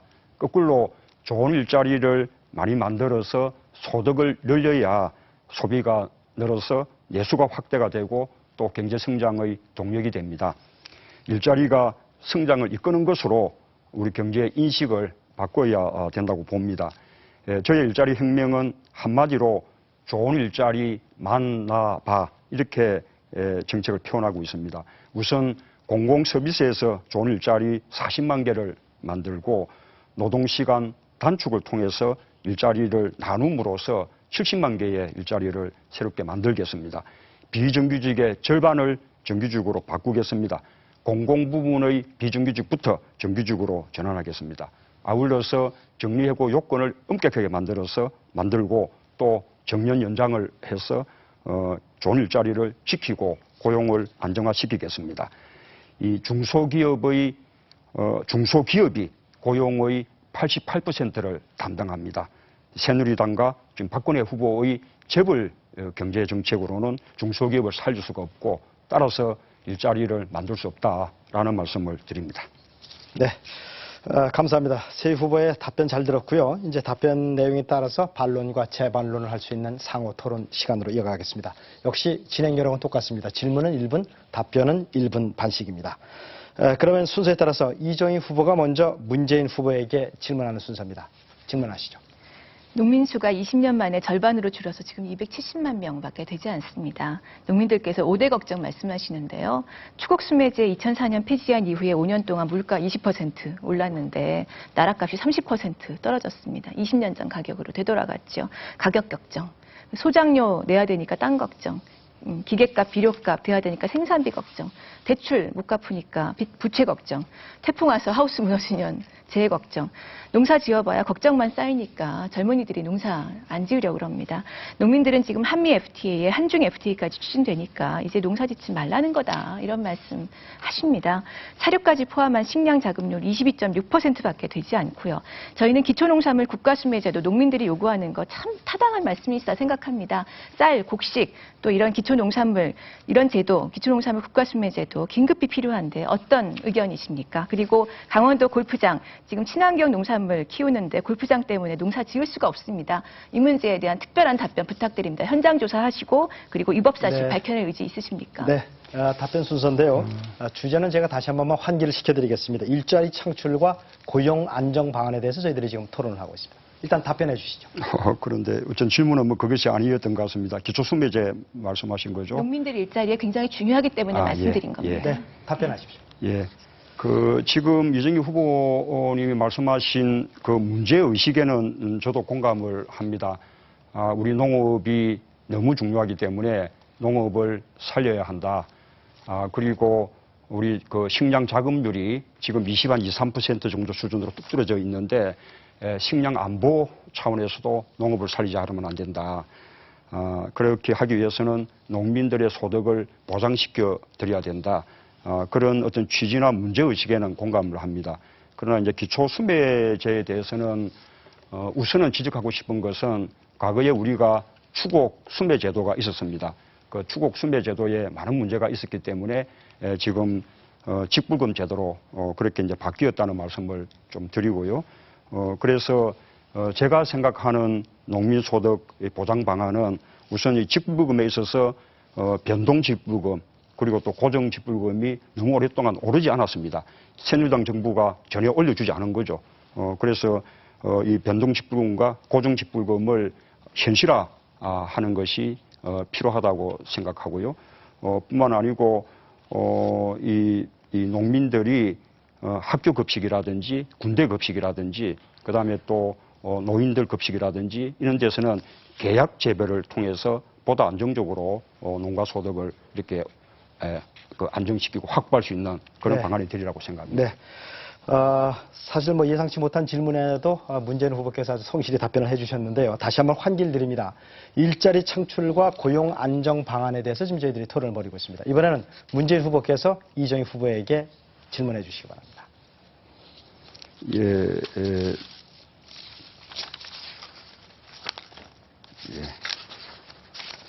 잠시만요. 우리가 이 고용 문제를 이렇게 해결해야 되지만 어느 하나도 정부가 일방적으로 밀어붙여서 해결할 수 있는 것은 없다고 생각을 합니다. 아까 이 새로운 일자리를 많이 만들어내는 것도 그렇고 노동 시간을 단축해서 또 그것을 통해서 일자리를 늘리는 것도 그렇고 그다음에 비정규직을 정규직으로 전환하는 것도 그렇고 그리고 지금 최저임금이 너무 낮은데 이 최저임금이 실질 생계 임금이 되도록 이렇게 높여주는 것도 그렇고 이 모든 일들이 어떤 사회적인 대타협을 통해서 이렇게 추진되지 않으면 또 많은 갈등들이 생겨날 수 있다고 생각하거든요. 이런 고용 문제 해결을 위한 일자리 문제 해결을 위한 어떤 사회적인 대타협 방안에 대해서 갖고 계신지 묻고 싶습니다. 네. 이 후보 말씀하시죠. 노동자들의 말씀을 정말 귀 기울여서 듣고 그리고 노동자들한테 당신도 양보해라 제발 이 말씀을 안 하시는 것이 저는 해법이라고 생각합니다. 왜냐하면 지난 그 87년 6월 항쟁 이후에 그 노동자들의 싸움 이후에 조금씩 노동 조건 조금씩 올라갔지만 한순간에 지금 무너졌습니다. 정리해고로 대기업 노동자들 빈곤층으로 지금 전락하는 게 현실 아닙니까? 그런데 늘 대타협을 말씀하시면 노동자들도 양보해야 된다. 이 말씀을 하시죠. 정말 노동자들이 정말 지금 상황에 고용 불안정이 정말 심각합니다.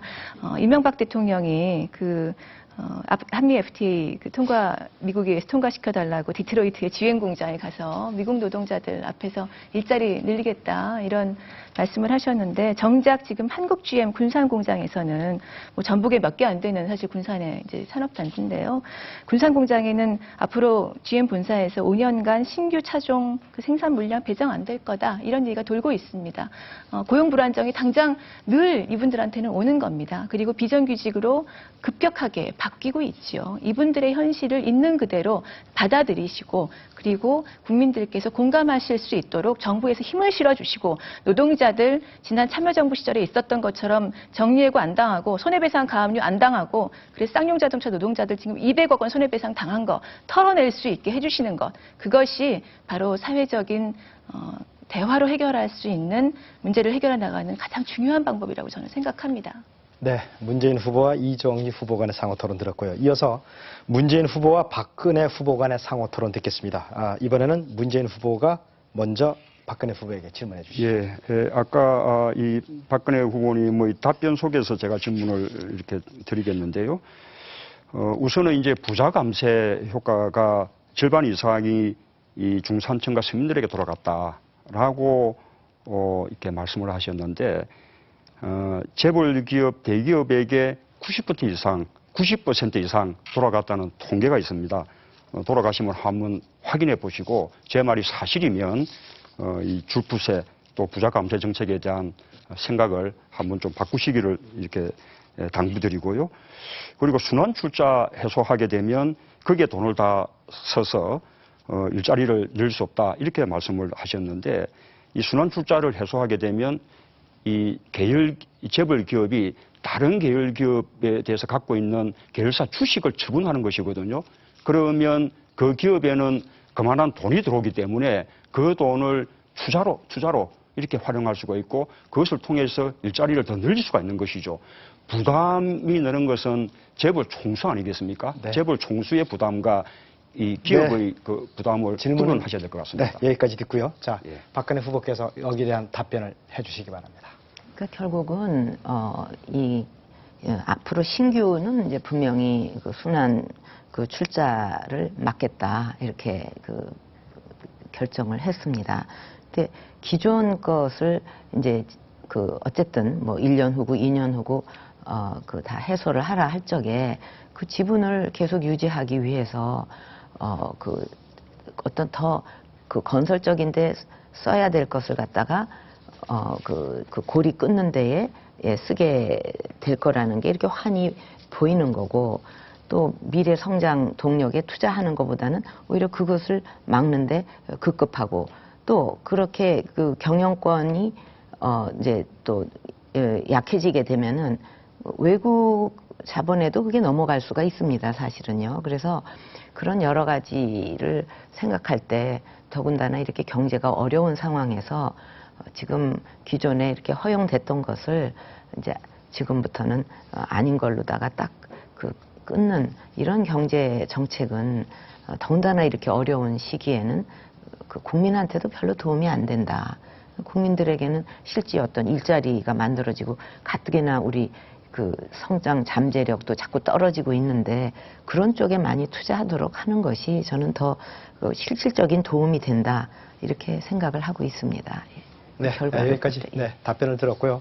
이번에는 그러면 박근혜 후보께서 문재인 후보에게 질문을 해주시는 순서입니다. 이제 문 후보께서 비정규직을 절반으로 줄이겠다는 공약을 내세우셨습니다. 다시 한번 말씀해 주세요. 비정규직을 절반으로 줄이겠다. 근데 이제 저도 이 비정규직 문제 해결을 시급한 과제로 생각하고 또 정규직으로 전환하기 위한 여러 정책을 내놨습니다. 그런데 문 후보께서 이 비정규직을 절반으로 줄이겠다 하는 거는 좀 현실하고 동떨어진 면이 있지 않나 이런 생각이 듭니다. 이것을 절반으로 줄이려면 기업들한테 강력하게 규제를 해야 되는데 기업 입장에서 볼 때는 비용 부담 때문에 신규 채용을 줄이거나 영세 기업은 아예 문을 닫아버릴 수 있고 또 직원을 오히려 내보낼 수도 있습니다. 그러니까 일자리를 늘리겠다는 정책이 결과적으로는 오히려 일자리를 줄이는 결과를 가져올 수가 있다는 생각입니다. 그리고 지금 비정규직 한 600만으로 보는데 그 절반이면 한 300만 아니겠습니까?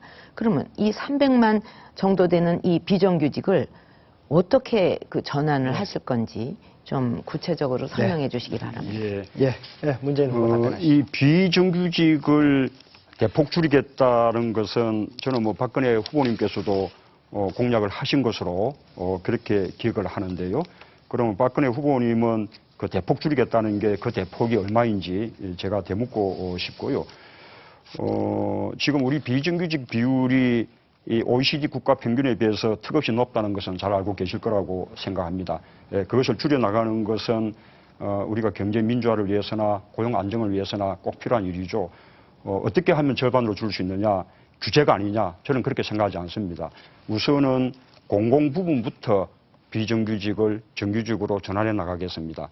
적어도 공공 부분에서 상시적으로 필요한 일자리인 경우에는 이 비정규직을 정규직으로 전환시킨다면 그렇게 늘어나는 줄일 수 있는 비정규직 수가 적어도 한 20만 명은 되리라고 생각합니다. 기업의 경우에는 규제하는 것이 아니라 지원해 주는 것이죠.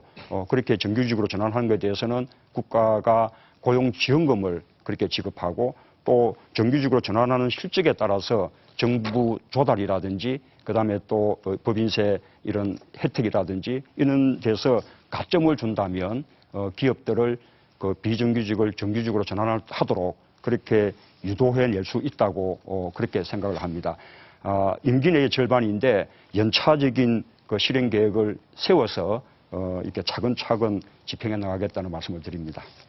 네, 말씀 잘 들었고요. 이번에는 박근혜 후보와 이정희 후보 간의 상호 토론이 되겠습니다. 박근혜 후보가 먼저 이정희 후보에게 질문을 해주시죠. 네, 이 후보께서 그 최저임금 수준을 근로자 평균 임금의 50%까지 인상하겠다고 공약을 하셨습니다. 저도 근로자의 그 기본 생활을 보장하는 이 최저임금을 인상해야 된다고 생각합니다. 그렇지만 이 후보께서 주장하시는 것처럼 평균 임금의 50%까지 올리면 경영이 어려운 이 수많은 중소 영세 기업들은 근로자를 줄이거나 문을 닫을 수밖에 없게 되고 결국은 일자리가 줄어드는 결과가 나올 것입니다. 그래서 OECD 국가 중에 최저임금이 평균 임금의 50% 수준인 나라는 뉴질랜드밖에 없습니다. 그래서 저는 그 최저임금을 결정할 때 물가 상승률과 그 경제 성장률을 합한 수준에다가 만약 그때 소득 분배가 악화됐다 그러면 그만큼을 더 반영해서 결정하는 것이 합리적이지 않겠나 이렇게 생각을 합니다. 여기에 대해서 어떻게 생각하십니까? 네, 이정희 후보 답변 순서입니다. 네, 최저임금 제도가 1987년에 도입됐죠. 당시는 평균 임금의 40%가 조금 못 미치는 선에서 시작을 했던 것으로 기억하는데 지금 오면서 오히려 최저임금이 평균임금에서 차지하는 그 평균임금 수준 비율이 32%까지 지금 떨어진 상황입니다. 왜 이렇겠습니까? 계속 그 정부 위원들 그리고 또 사용주 측 의원들이 아예 인상하지 말자, 인상에 또 1원 인상하자, 5원 인상하자 이런 데부터 이야기를 시작하기 때문이지요. 최저임금이 물가보다 많이 올라야 서민들 위기가 실제로 극복됩니다. 그리고 OECD 전체 나라들 가운데 최저임금 수준이 지금 저희가 멕시코 빼면은 제일 낮은 수준입니다. 많이 올려야 된다는 것이고요. 지금 최저임 그 작은 영세 업체들의 경영이 어려울 수 있다 말씀하셨는데 제가 아까 문재인 후보님과 토론할 때 드렸던 말씀을 아마 좀 잘 못 들으셨던 것 같은데 영세 업체들에게는 오히려 부가세를 지금 큰 부담이 되는데요. 지금 원재료 매입비만 지금 빼주고 있는데 여기서 임금 고용분도 공제를 해드리는 겁니다. 그러면 이분들도 공제를 받으려면 제대로 신고를 잘 해야 되죠. 신고를 잘 하려면 아까 제가 대구에 무슨 아르바이트생 말씀드렸지만 최저임금도 안 내잖아요. 노동자의 10%가 최저임금도 못 받거든요. 이런 분들은 최저임금을 줘야 됩니다. 그래야 신고가 되고 그래야 형사처벌을 안 받으니까. 그래서 결국 이 영세 자영업자들도 세금을 덜 내고 고용도 늘어나고 이분도 부담이 적어지고 이렇게 선순환을 할 수 있죠. 가장 중요하기는 대기업의 이 골목 상권들을 네. 장악하는 것이 없어져야 네. 영세 상인들이 함께 살아납니다. 답변 여기까지 듣고요. 예, 자 이정희 후보가 이번에는 이제 박근혜 후보에게 질문하는 차례입니다. 네. 새누리당 박근혜 후보께서 비정규직 문제를 말씀하셔서 기대도 해보고 싶습니다만 솔직히 믿기지는 않습니다. 하지만 정말 진심으로 하겠다 입증해 보일 방법이 있어서 제가 부탁도 드리고 요청도 드리는 것인데요. 공공부문부터 정규직으로 바꾸겠다 이런 말씀을 하셨잖아요. 그래서 가장 대표적인 그 공공부문 비정규직 노동자들이 학교 비정규직 노동자들입니다. 이분들 지금 호봉제 예산 지금 한 900억 원 가량 국회에 계류돼 있는데 이 예산 그리고 교육공무제 전환 특별법 이 법안 정부가 반대한다고 그러고 새누리당은 정부 뒤에 지금 숨었는데 통과시키겠다 이렇게 확약하시면 된다 보고요. 두 번째 그리고 민간 부문에서 비정규직 전환하는 가장 좋은 방법 중에 하나는 사내 하도급 법안 즉 현대차 비정규직 노동자들 정규직으로 전환 못하게 하는 현대차 비호 법안 폐기하시는 겁니다. 그거 처리하겠다 약속하시면 됩니다. 그리고 이 정리해고 문제 노동자들의 문제 풀기 위해서 쌍용차 국정조사 대선 전에 하겠다고 약속해 주시기 바랍니다. 네, 질문 시간이 이제 됐고요. 자, 박근혜 후보 답변해 주시기 바랍니다. 그러니까 서비스업 같은 데는 그 사내 하도급 같은 것이 그냥 적법하게 이렇게 하는 그 면이 있습니다. 그렇기 때문에 그 사내 하도급을 아주 그냥 다 없애겠다 하는 것은 저는 좀 현실적이지 않고요. 오히려 우리가 내놓은 그 사내 하도급법은 그 원청 업체의 근로자와 차별을 두지 말라. 그리고 또 그 사내 그 도급 업체가 바뀌게 될 적에는 고용 승계라든가 이런 거로 해서 자리를 불안하지 않게 하라는 거, 이런 법들이 확실하게 지켜진다면 오히려 이것이 더 사내 하도급 근로자들에게 현실적인 도움을 주는 거지. 예를 들면 서비스업 같은 데는 그런 도급이 가능한데 아무런 다른 보호 장치가 없이 그냥 사내 하도급 없애라 그러면 이 사내 하도급 근로자들을 실제 어떻게 지금 도움을 파견법이 주겠습니까? 있습니다. 파견법으로 예. 얼마든지 규제가 가능하고요. 네. 예. 이정희 네. 후보님 지금 발언 순서가 아니고 박건혜 후보님 발언 순서입니다. 그리고 그 비정규직 문제는 저는 그 공공 부분부터 물론 그 솔선수범을 하게 되면 이게 민간에도 영향을 미치고요. 또 대기업한테는 고용 그 형태를 공시하도록 의무화를 시키는 겁니다. 그러면 뭐 파견 근로자가 어떻고 이렇게 하다 보면 자연히 거기에 대해서도 어떤 책임감을 느끼게 되고, 그다음에 우선 그 차별을 해소하게 되면 굳이 상시적인 일에 비정규직을 고용할 필요가 없어지는 게 됩니다. 네. 그게 확실한 비정규직 네. 해소법이다. 저는 이렇게 생각을 여기까지 합니다. 듣겠습니다. 예. 네. 서로 상대방 후보의 말씀을 듣다 보면은 사실은 반박하고 싶으실 때가 많으실 겁니다. 하지만 순서를 꼭 좀 지켜주시고, 혹시 그 순서가 아니면 다음 순서에 얼마든지 또 기회가 있으니까 밍호를 하셨다가 그때 말씀을 좀 해주시기 바랍니다. 자, 이번에는 국민 질문 시간입니다. 현재까지 저희들이 총 18,000여 건의 국민들로부터 질문을 공모를 했습니다. 오늘 토론 분야 중에는 복지 분야가 가장 많이 들어왔는데요. 아무래도 서민 생활과 밀접한 관계가 있어서 그런 것 같습니다. 그러면은 대표 질문에 선정된 광주에 사는 민두기 씨가 보내온 질문을 후보분들께 드리겠습니다. 질문입니다. 복지 정책은 단순한 선거 이슈가 아니라 그 사회의 시대상을 반영해야 합니다. 경제 불안과 맞물려서 서민 생활에 짐을 덜어줄 복지 정책의 중요성이 더욱 커지고 있는데요. 그렇다면 현재 우리나라의 복지 수준을 진단하고 후보님의 복지 정책 방향과 주요 공약을 말씀해 주시기 바랍니다. 덧붙여서 재원 마련을 위한 국민적 합의를 어떻게 이끌어낼지 답변해 주시기 바랍니다. 그러면 순서에 따라서 문재인 후보부터 답변을 듣겠습니다. 답변 시간은 1분 30초입니다. 예. 복지는 국가의 의무고 또한 모든 국민들의 권리입니다. 동시에 가장 좋은 또 성장 정책이기도 합니다. 복지를 통해서 중산층을 또 살리고 일자리를 늘릴 수가 있습니다. 경제가 아주 어려운 지금이야말로 복지를 통한 성장 전략을 채택할 때입니다. 간병, 보육, 교육, 또 복지 서비스 등에서 40만 개 이상의 좋은 일자리를 만들 수 있습니다. 또한 복지를 통해서 중산층 또 서민들의 실질 생활비 부담을 크게 낮출 수 있습니다. 의료비 100만 원 상한제, 무상보육, 또 고교 무상교육, 반값 등록금 등이 그런 방안이라고 말씀드릴 수 있습니다. 복지는 비용이 아닙니다. 사람에게 투자하는 것입니다. 브라질의 룰라 대통령이 노동자들의 최저임금을 인상을 해서 브라질 경제를 세계 8위권 경제로 그렇게 도약을 시켰습니다. 룰라 대통령이 한 유명한 말이 있습니다. 부자에게 돈을 쓰는 것은 투자라 하고 서민들에게 돈을 쓰는 것은 왜 비용이라고 하는지 모르겠다. 그런 아주 유명한 말을 했습니다. 박근혜 후보님 그리고 새누리당에게 꼭 들려주고 싶은 그런 이야기입니다.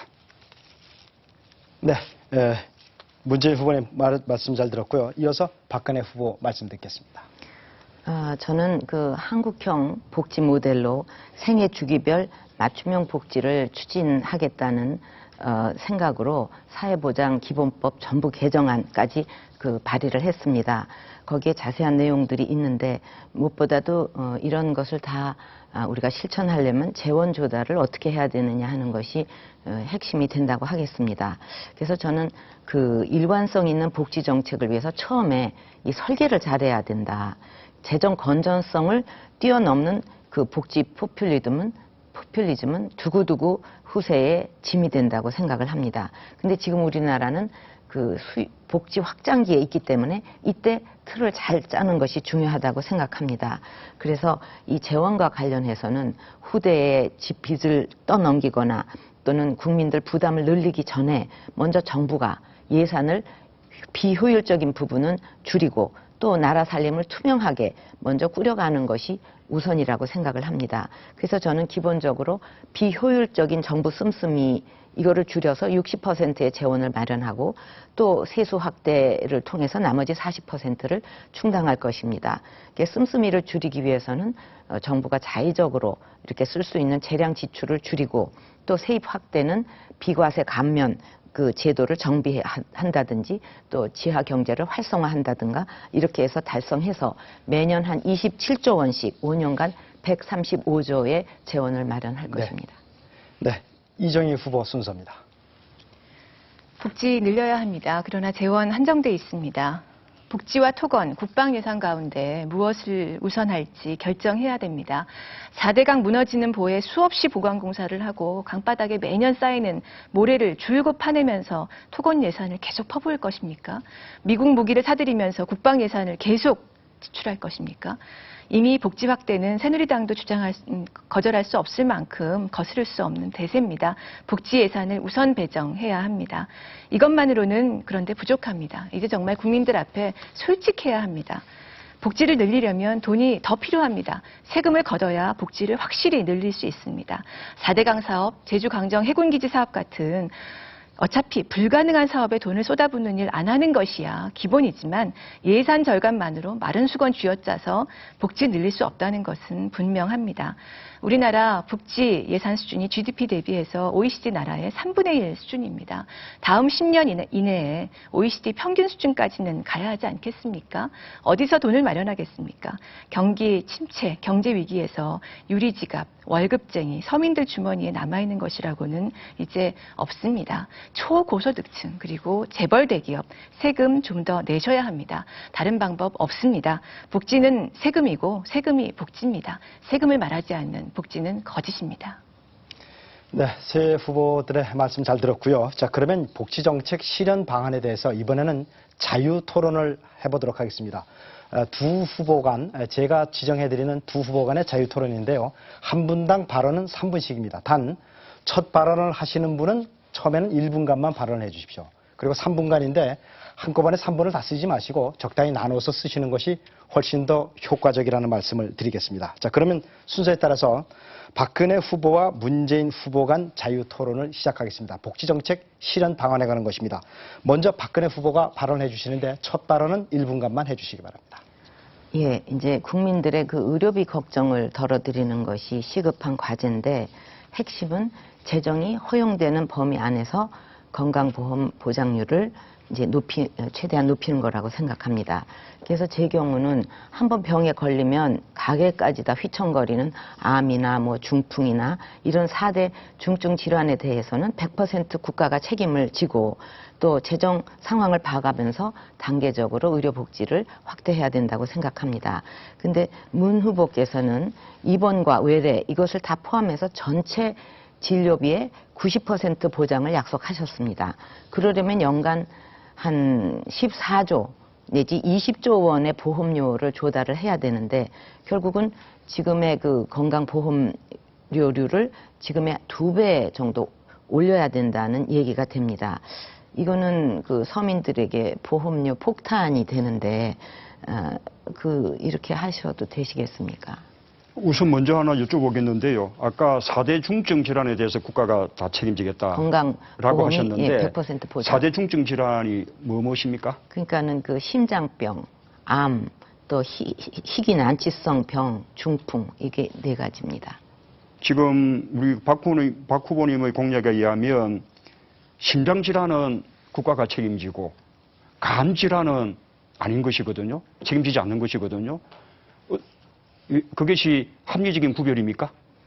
지금 가장 국민들이 이런 중증으로 인해 가지고 가정 파탄까지 나는 그런 중증들을 먼저 그런 것부터 우리가 건강보험에서 100% 보장을 함으로써 그런 중병을 알아도 병원도 못 가고 치료를 못 받는 이런 국민들이 없도록 해야 되겠다. 그렇게 시작을 하는 겁니다. 지금 해마다 500만 원 이상 의료비를 지금 자부담하고 있는 환자 수가 350만 명쯤 됩니다. 1000만 원 넘게 부담하는 환자도 지금 100만 명쯤 되거든요. 그런데 박근우 의원님이 말씀하시는 4대 중증 질환에 해당하는 환자는 그 가운데 15%밖에 안 됩니다. 나머지 85%는 그 의료비 경감에서 제외되는 것 아닙니까? 예, 그래서 일단은 4대 중증부터 시작을 하겠습니다. 예. 그렇게 해서 점차 재정 형편을 봐가면서 그 보장성을 확대해 나가겠습니다. 예. 아까 질문하신 것에 대해서 답하면요. 제가 그런데 외래, 입원 합쳐서 건강보험의 보장률을 90%로 올리겠다라고 한 것이 아닙니다. 잘 보시기 바랍니다. 지금 외래 환자의 건강보험 보장률은 지금 60% 정도인데 그것은 그대로 유지하고 지금 입원 환자의 건강보험 보장률부터 90%로 올리겠다는 겁니다. 그러면 전체 환자에 대한 건강보험 보장률은 75% 정도 됩니다. 지금 OECD 평균 건강보험 보장률이 85%쯤 되거든요. 아직도 많이 부족한 것이죠. 어떻게 생각하십니까? 지금 그런 말씀을 하시기 전에 그 문 후보님이 또 그 얘기하신 그 뭐 선택 진료비라든가 뭐 상급 병실료, 간병비 이런 거를 다 건강보험 안에서 해결하겠다. 이렇게 하셨는데 그런 것이 건강보험에 적용이 된다 그러면 이 3대 비급여 진료비가 얼마나 되는지 아십니까? 지금 그 간병비가 무엇보다 지금 큰 부담이고 이게 건강보험의 대상이 되지 않고 있는데 예, 이 비급여죠. 간병비도 건강보험에서 급여하겠다라는 것은 박근혜 후보님은 공약하지 않으셨나요? 예, 이거는 아닌데 이 3대 비급여를 급여로 하기 위해서는 계산을 해보니까 한 5.8조 정도가 필요합니다. 이게 상당히 큰 금액인데 그 임기 내에 어느 정도까지 어떻게 이거를 그 해결하시겠다는 건지 그 공약집에는 그 구체적인 내용은 없거든요. 상급 병실료도 그렇고요. 네. 방금 아까 건강보험 전체의 보장률을 지금 90%로 올린다는 전제하에 제 소요 재원을 말씀하신 거 아닙니까? 전제부터 지금 잘못되신 거죠. 아까 제가 말씀드린 대로 그렇게 하면 저희가 판단할 때 추가로 소요되는 재원은 8조 5천억 원 좀 든다고 생각합니다. 물론 많은 돈이죠. 그러나 저희가 판단할 때는 이 건강보험료의 20%를 국고가 지원하게 돼 있는 그것을 제대로 지키고 또 건강보험료 부가체계를 이렇게 제대로 좀 계획을 하면 충분히 가능하다고 생각합니다. 그러면 또 이제 우리 그 문 후보님이 그 기초 노령연금 올리겠다는 말씀도 하셨죠? 예. 예. 근데 물론 우리나라 이제 노인 빈곤율이 뭐 45%라 그 OECD 평균의 3배 이거는 이제 정말 심각한데 그 기초 노령연금을 이제 저는 보편적 기초연금으로 이렇게 확대를 해서 65세 모든 어르신한테 내년부터 20만 원의 기초연금을 드리려고 합니다. 박근혜 후보님은 이제 발언 시간이 다 쓰셨고요. 예, 저는 그 기초노령연금을 2배 그렇게 인상하겠다고 공약을 했습니다. 우리 박근혜 후보님께서도 이 노인연금, 기초연금을 20만 원 지급하겠다고 하지 않습니까? 기초노령연금에서 이렇게 기초연금으로 이름만 이렇게 바뀐 것이지 그 내용은 동일하지 않습니까? 그러니 그 소요 재원 문제에서는 우리 박근혜 후보님이나 저와 아무런 차이가 없는 것이죠.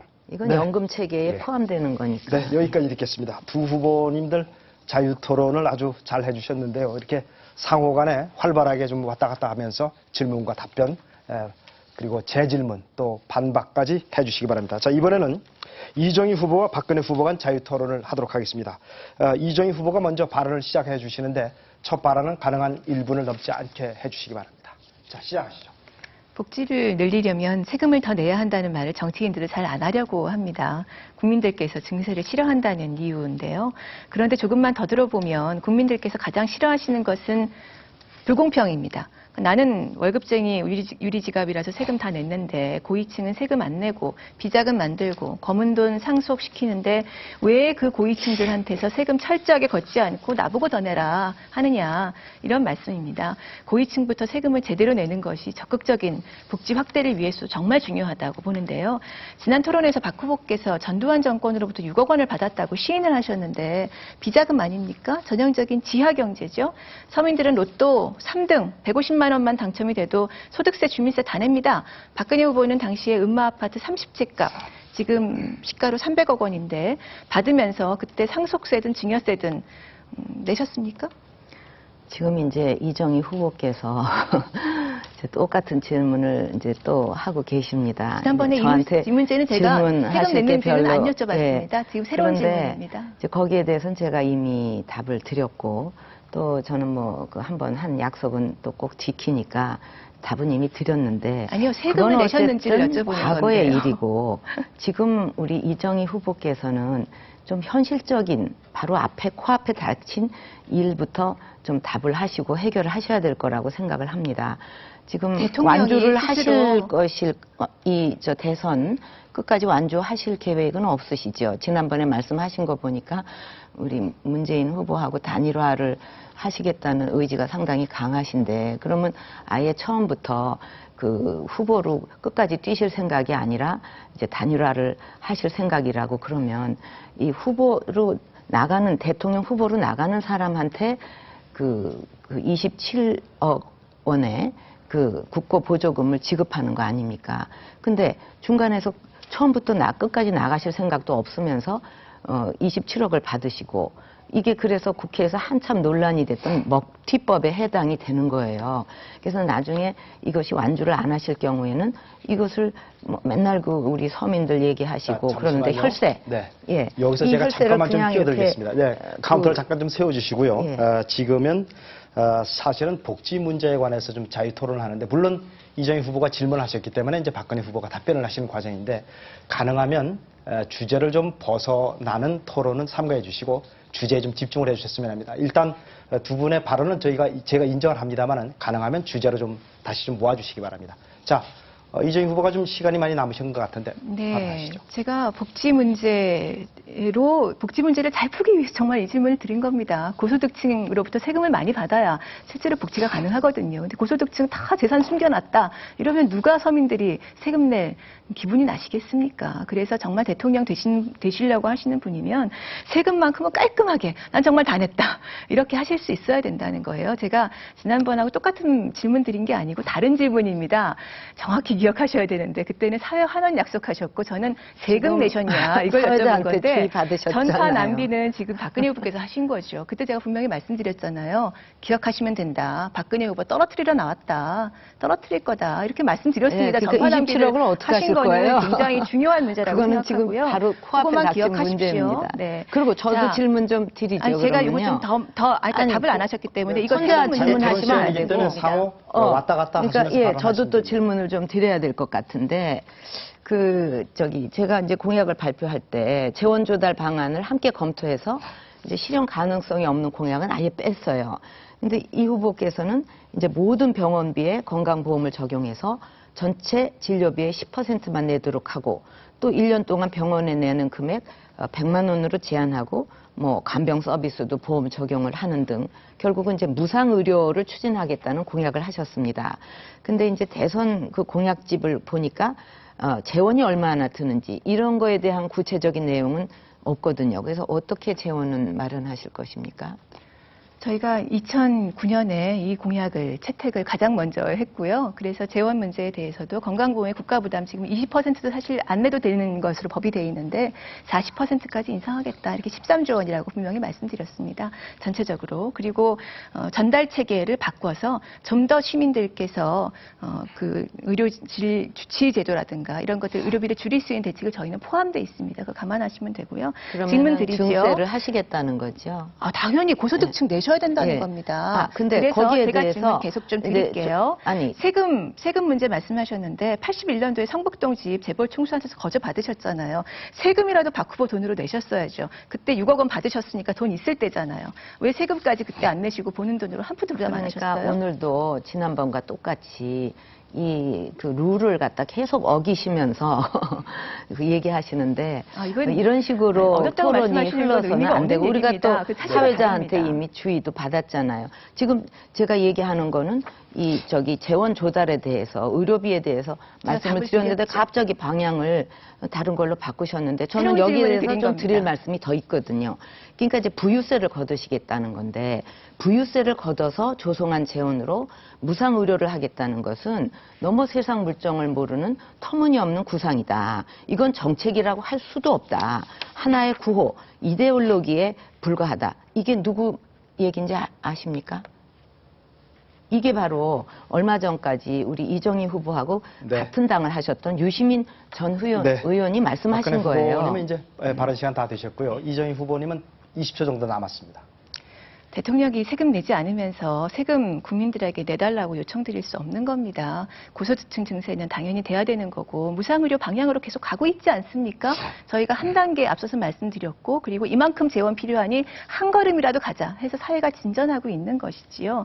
대통령께서 대통령이 되겠다고 하시는 분들께서 고위층이 계속 여기까지 비자금 듣겠습니다. 계속 놔두면 더 이상 국민들이 제가 세금 못 냅니다. 지금까지는 사실 대통령 후보들을 모셨기 때문에 발언을 정확하게 자르지 않고 조금씩 한 5초 정도 여유를 뒀는데 지금부터는 제가 좀 엄격하게 정확하게 발언 시간을 자르겠습니다. 그리고 가능하면 한정된 주제 내에서만 토론해 주실 것을 다시 한번 부탁드리겠습니다. 자, 마지막으로 문재인 후보와 이정희 후보 간 자유토론 시작해 주시죠. 먼저 문재인 후보가 발언 시작하시겠습니다.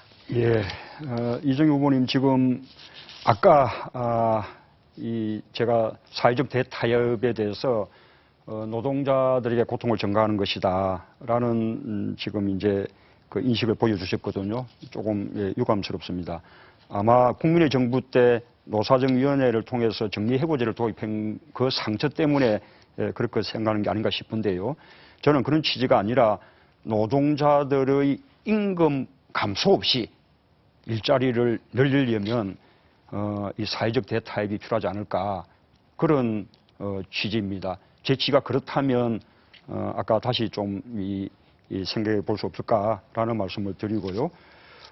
지금 이제 공약이 국공립 어린이집을 50%까지 확충하겠다라는 이제 공약입니다. 현실적으로 가능한가라는 질문을 드리고 싶습니다. 지금 국공립 어린이집 그 대기자가 18만 명쯤이나 된다고 합니다. 이 교육의 질도 높고 그리고 또 이 민간 사립 어린이집의 경우에는 뭐 특수활동비라든지 뭐 캠프비라든지 이런 명목으로 무상 보육이라 해도 실제로 부담을 더 많이 시키고 있기 때문에 그렇지 않은가 생각하는데 이 후보님 답변을 좀 들으시고 좀 계속 넘었네요. 토론하시죠. 예, 네. 부탁합니다. 예. 일자리를 늘려나가는 과정에서 대화로 합리적으로 토론이 된다면 당연히 그 합의가 가능하지 않겠습니까? 그런데 그 과정에서 지금 기업들은 대체로 노동자의 양보를 내세웠고 정부가 책임 있는 대화를 중재하는 역할 그리고 노동자들이 일방적으로 양보를 강요당하지 않으면서 합의를 이끌어낼 수 있는 역할을 사실 지난 참여정부 기간 동안 그렇게 제대로 됐던 것은 저는 아니었다고 생각해요. 그래서 가장 핵심적인 것이 노동자들이 그 손해배상 가압류에 시달린 것이죠. 파업 한 번 하고 나면 가재도구 압류되는 일까지 사실 재능 교육에서는 있었고요. 희망버스 많이들 기억하시지만 그 한진중공업의 그 85 크레인에 2003년에 김주익 열사께서 올라가셔서 계시다가 스스로 목을 매서 돌아가신 거 아닙니까? 노동자들 손배가 압류 때문에 그랬습니다. 그 고통이 정말 큽니다. 그래서 그런 일은 앞으로 만약에 대통령이 되신다면 이제 없을 것이다. 노동자들에 대해서는 그런 진심이 전달되는 것이 먼저겠죠. 예. 국공립 어린이집 문제도 말씀드릴까요? 예, 국공립 어린이집 문제는 이것은 이제 보육교사들의 처우하고도 상당히 굉장히 관련이 있습니다. 민간 어린이집에서 보육교사들이 매우 낮은 임금 수준에 있고 또 장시간 노동에 시달립니다. 그런데 늘 사람을 만나는 그 서비스는 결국 이 서비스를 제공하는 사람이 얼마나 질 좋은 노동을 하는가에 따라서 달라지게 되지요. 그래서 민간 어린이집의 보육교사들이 좀 더 국공립 어린이집처럼 조금 더 안정되게, 그리고 좀 그래도 조금 더 높은, 약간 뭐 높은 수준도 아닙니다만 어느 정도의 임금 수준에서 일할 수 있도록 국공립으로 변화시켜 나가는 노력들을 하겠다는 것이지요. 네. 예. 그래서 저도 국공립 어린이집을 늘려야 한다는 그 취지에는 또 방향에는 공감하고요. 네. 그래서 저는 현실적으로 이렇게 생각을 해서 이 전체 시설 그리고 이용 아동 수 면에서 지금의 2배로 이렇게 늘리겠다. 그러면 시설은 20%가 되고 이용 아동 기준은 40%가 되는 거죠. 그렇게 하려고 해도 1년에 한 1000개 내지는 1200개 정도 국공립 어린이집을 늘려나가야 됩니다. 그런데 지금 이정희 후보처럼 전체 보육시설의 50% 이상을 국공립 어린이집으로 하겠다 그러면 1년에 적어도 국공립 어린이집을 4000개씩 이렇게 지어나가야 되는 것이거든요. 현실성이 있다고 생각하십니까? 4대강 사업은 현실성이 있었습니까? 없었죠. 불가능한 일을 밀어붙인 거 아닙니까? 나쁜 일에 비교하려고 하는 것이 아니고요. 정책 의지가 중요하다는 겁니다. 즉 사회 서비스는 공공이 주도할 수 있도록 적극적으로 밀어붙이는 게 중요합니다. 노무현 대통령께서 사실 이런 평가를 하셨죠. 내가 왜 복지 예산을 이번에는 30%, 다음에는 40%, 그 다음에 50% 아예 이렇게 끌어올리지 못했을까 하는 후회를 뒤늦게 하신 것을 저는 책으로 봤는데 무엇보다 그 방향을 빨리 민간 위주에서 국공립 위주로 전환시켜 나가는 의지가 필요하고요. 그래서 그렇게 간다면 저희가 충분히 예산 투입하고 비중을 늘릴 수 있다고 보고 있습니다. 제가 질문 좀 드리지요. 아니요, 하나만 더 하면요.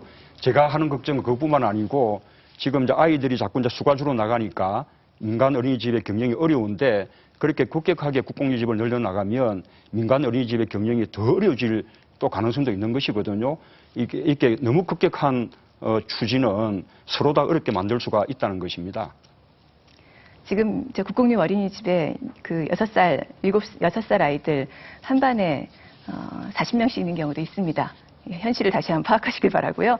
네, 문재인 후보께서 참여정부 정치민주화에 힘을 쏟다 보니까 경제민주화 돌보지 못했다 이런 말씀하신 적이 있는데 시대의 한계에 갇혀 있었다고 생각합니다. 그런데 문제는 시대의 한계를 어떻게 벗어나실 수 있는가 하는 거죠. 그 의지, 결단 있어야 진정한 복지와 경제민주화를 이룰 수 있다고 생각하는데 그저 시대가 그랬다 이렇게 말씀하시지 마시고 어떻게 시대의 한계를 벗어나겠다 이걸 네. 말씀해 주시기 바랍니다. 이정희 후보는 네, 발언 시간 다 쓰셨습니다. 실제로 시대 정신이 달라졌죠. 참여정부 때는 경제민주화를 말하면 좌파 정부라고 비난받지 않았습니까? 주로 새누리당이 그렇게 노동자들이 비판을 희생해서 시대 정신이 많이 달라진 했죠. 겁니다. 그러나 지금은 87년 체제를 이제는 2013년 체제로 전환해야 된다. 노동자들이 죽어서 시대 정신이 라고 할 달라진 정도로 겁니다. 시대적 과제가 됐죠. 이제는 우리가 함께 낼 수 있습니다. 네, 자 여기서 끊겠습니다. 국민들의 토로 질문으로 이번 주제는 그 복지정책 실현 방안에 대해서 쭉 토론을 벌였는데요. 다음에 있을 3차 토론에서도 역시 국민들의 또 질문을 가지고 저희들이 토론을 하겠습니다. 국민 여러분들의 많은 관심과 또 질문, 성원을 부탁드리겠습니다. 어느덧 정해진 시간이 거의 다 된 것 같습니다. 하지만 후보들께서는 좀 미처 미진하게 제대로 이 부분은 발언하지 못했다 이런 부분들이 있을 겁니다. 그래서 마지막으로 오늘 토론에서 못다 하신 부분에 대해서 말씀이 있으면 마무리 발언으로 부탁을 드리겠습니다. 시간은 1분씩만 드리겠습니다. 먼저 이정희 후보부터 마무리 발언 듣겠습니다. 네, 국민 여러분 오늘 토론 많이 기대하셨을 텐데요. 후보들 간의 토론이 제대로 이어지지 못하고 잘리는 경우들을 좀 보셨을 것입니다. 좀 더 활발한 토론이 이루어지기를 바랍니다.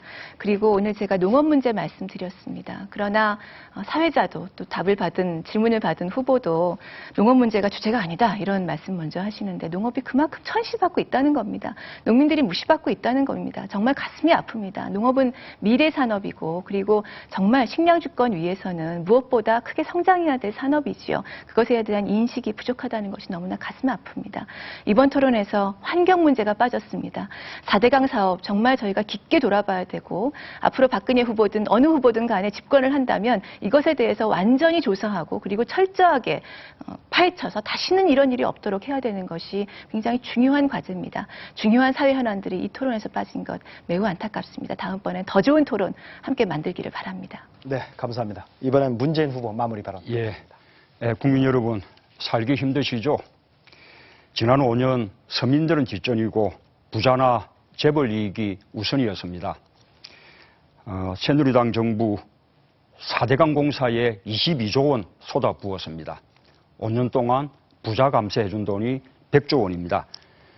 박근혜 후보는 그걸 법안 날치기 또 4년 내내 예산안 날치기로 거들었습니다. 그 돈이면 연봉 2천만 원짜리 일자리 600만 개 이상 만들 수 있습니다. 대학생 반값 등록금 25년 이상 할 수 있는 돈입니다. 중산층 서민들의 일자리와 복지를 해결할 수 있는 그 많은 돈을 재벌, 대기업, 부자들에게 퍼준 것입니다. 이런 정권 또 뽑으시겠습니까? 한 번 속지 두 번 속겠습니까? 민생이 새 정치입니다. 국민의 삶을 돌보지 못하는 그런 정권은 퇴장시켜야 합니다. 제가 민생을 살리겠습니다. 감사합니다. 자, 박근혜 후보 마무리 발언입니다. 예, 아까 토론 중에 좀 미진한 부분을 잠깐 말씀드리겠습니다.